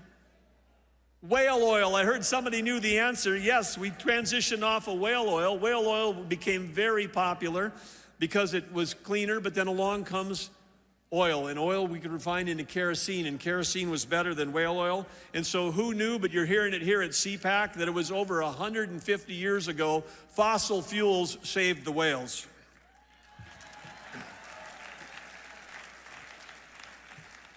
And I think we've got some t-shirt merch experts here in this room, and I just think that could make a great slogan on a t-shirt, by the way. But President Trump's got a plan for energy dominance that's going to help drive us forward. All of you know that we've got $36.5 trillion of debt because we hear it over and over again. But has anybody ever come on this stage and told you how much America's assets are? No, because nobody knows what they are. And the Biden administration is playing hide the ball. But in the Trump administration, we're going to build that balance sheet. And we have trillions and trillions of dollars worth of natural resources. And we're going to make sure that we understand that our assets far exceed the debt that we have. But before Joe Biden left office, one of the things that he did was he took 625 million acres of offshore potential, trillions of dollars of revenue potential for you, your kids, and your grandkids, and with a stroke of a pen said, we're never going to develop that. Never. It's off the table. I got it. You can boo for that if you want to, but that's literally 1/3 of the lower 48 here. He was trying to rob us of that. But he's robbing us of those revenues and also of the American dream. But President Trump got into office, and with an executive order, he reversed that ban. That 625 million acres is back on our balance sheet, including some of those acres are where? They're in the Gulf of America. One of the other falsehoods is that somehow that those climate extremists cared more about the environment than any of us in this room. And I know how deeply this group cares, and I know the people in my home state, the farmers and ranchers, 4th and 5th generation, they live on the land, they care about the soil health, they care about the water, they care about the air, and that's why in North Dakota we had some of the cleanest air and water in the country, and we were an energy powerhouse. We can do both of these things in our country, because when you shut down U.S. energy and you push that supply overseas, you push it to places that use child labor, that don't do reclamation, they don't have any kind of regulatory environment like we have.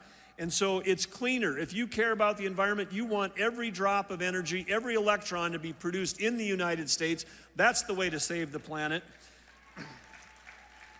And the Biden administration, they sanctioned Alaska 68 times with executive orders. 68 times Joe Biden issued orders that tried to shut down energy development in Alaska. They sanctioned Alaska more than they did Iran, if you can believe it. But those days are over. One of the other executive orders that President Trump signed is one not just unleashing American energy, but unleashing Alaska's potential.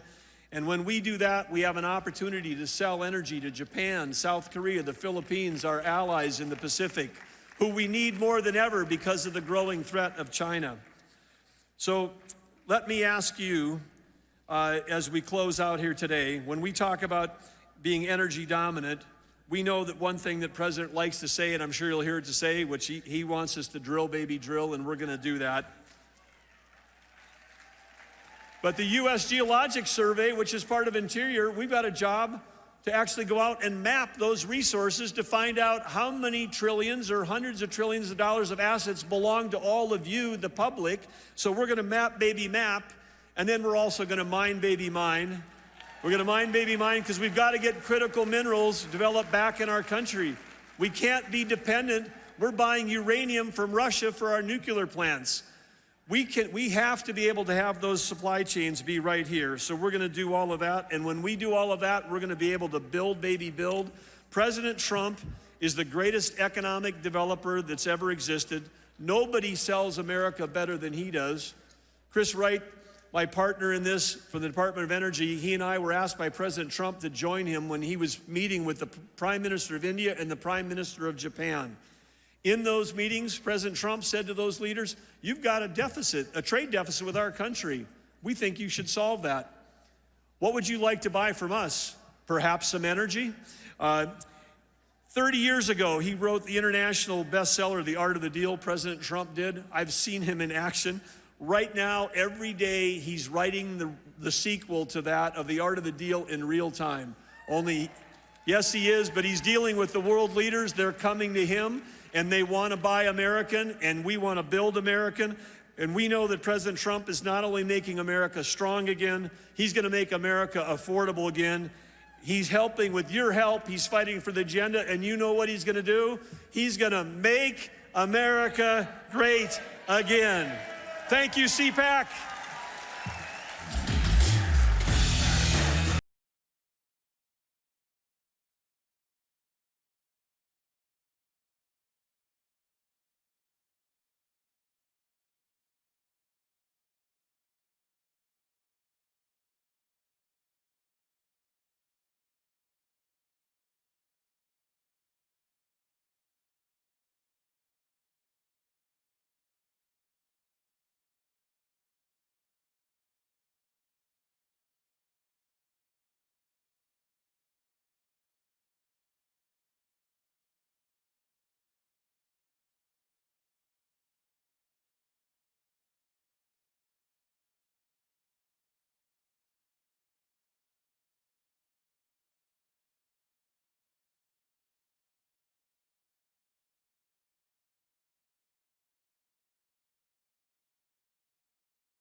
And it's a kind of a mindset.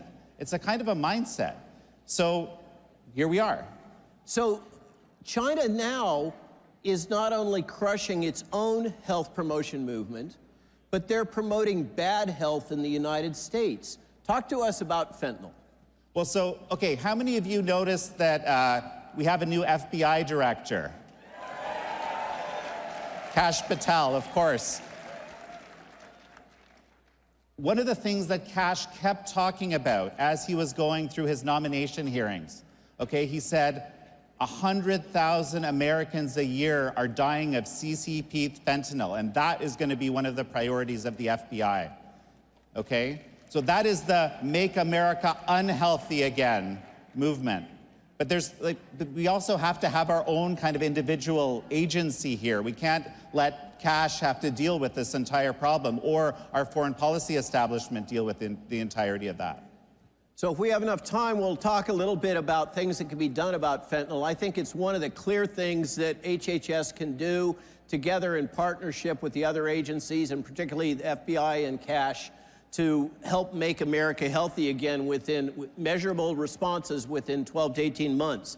But let's talk for a moment about what is public health.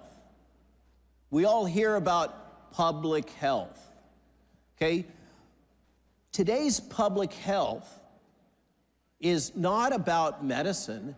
It's not about the physician-patient relationship. It's not about empowering patients to take control of their own health, which is what we need to do in the day of Maha. What we don't need is top-down management of what you are able to do, what your doctor tells you to do based on the government's mandates and your insurance company's profit. Okay, we have to get back to decentralized health under the control of you, the patient. But what do we have right now in public health? Public health is basically grounded in utilitarianism. It is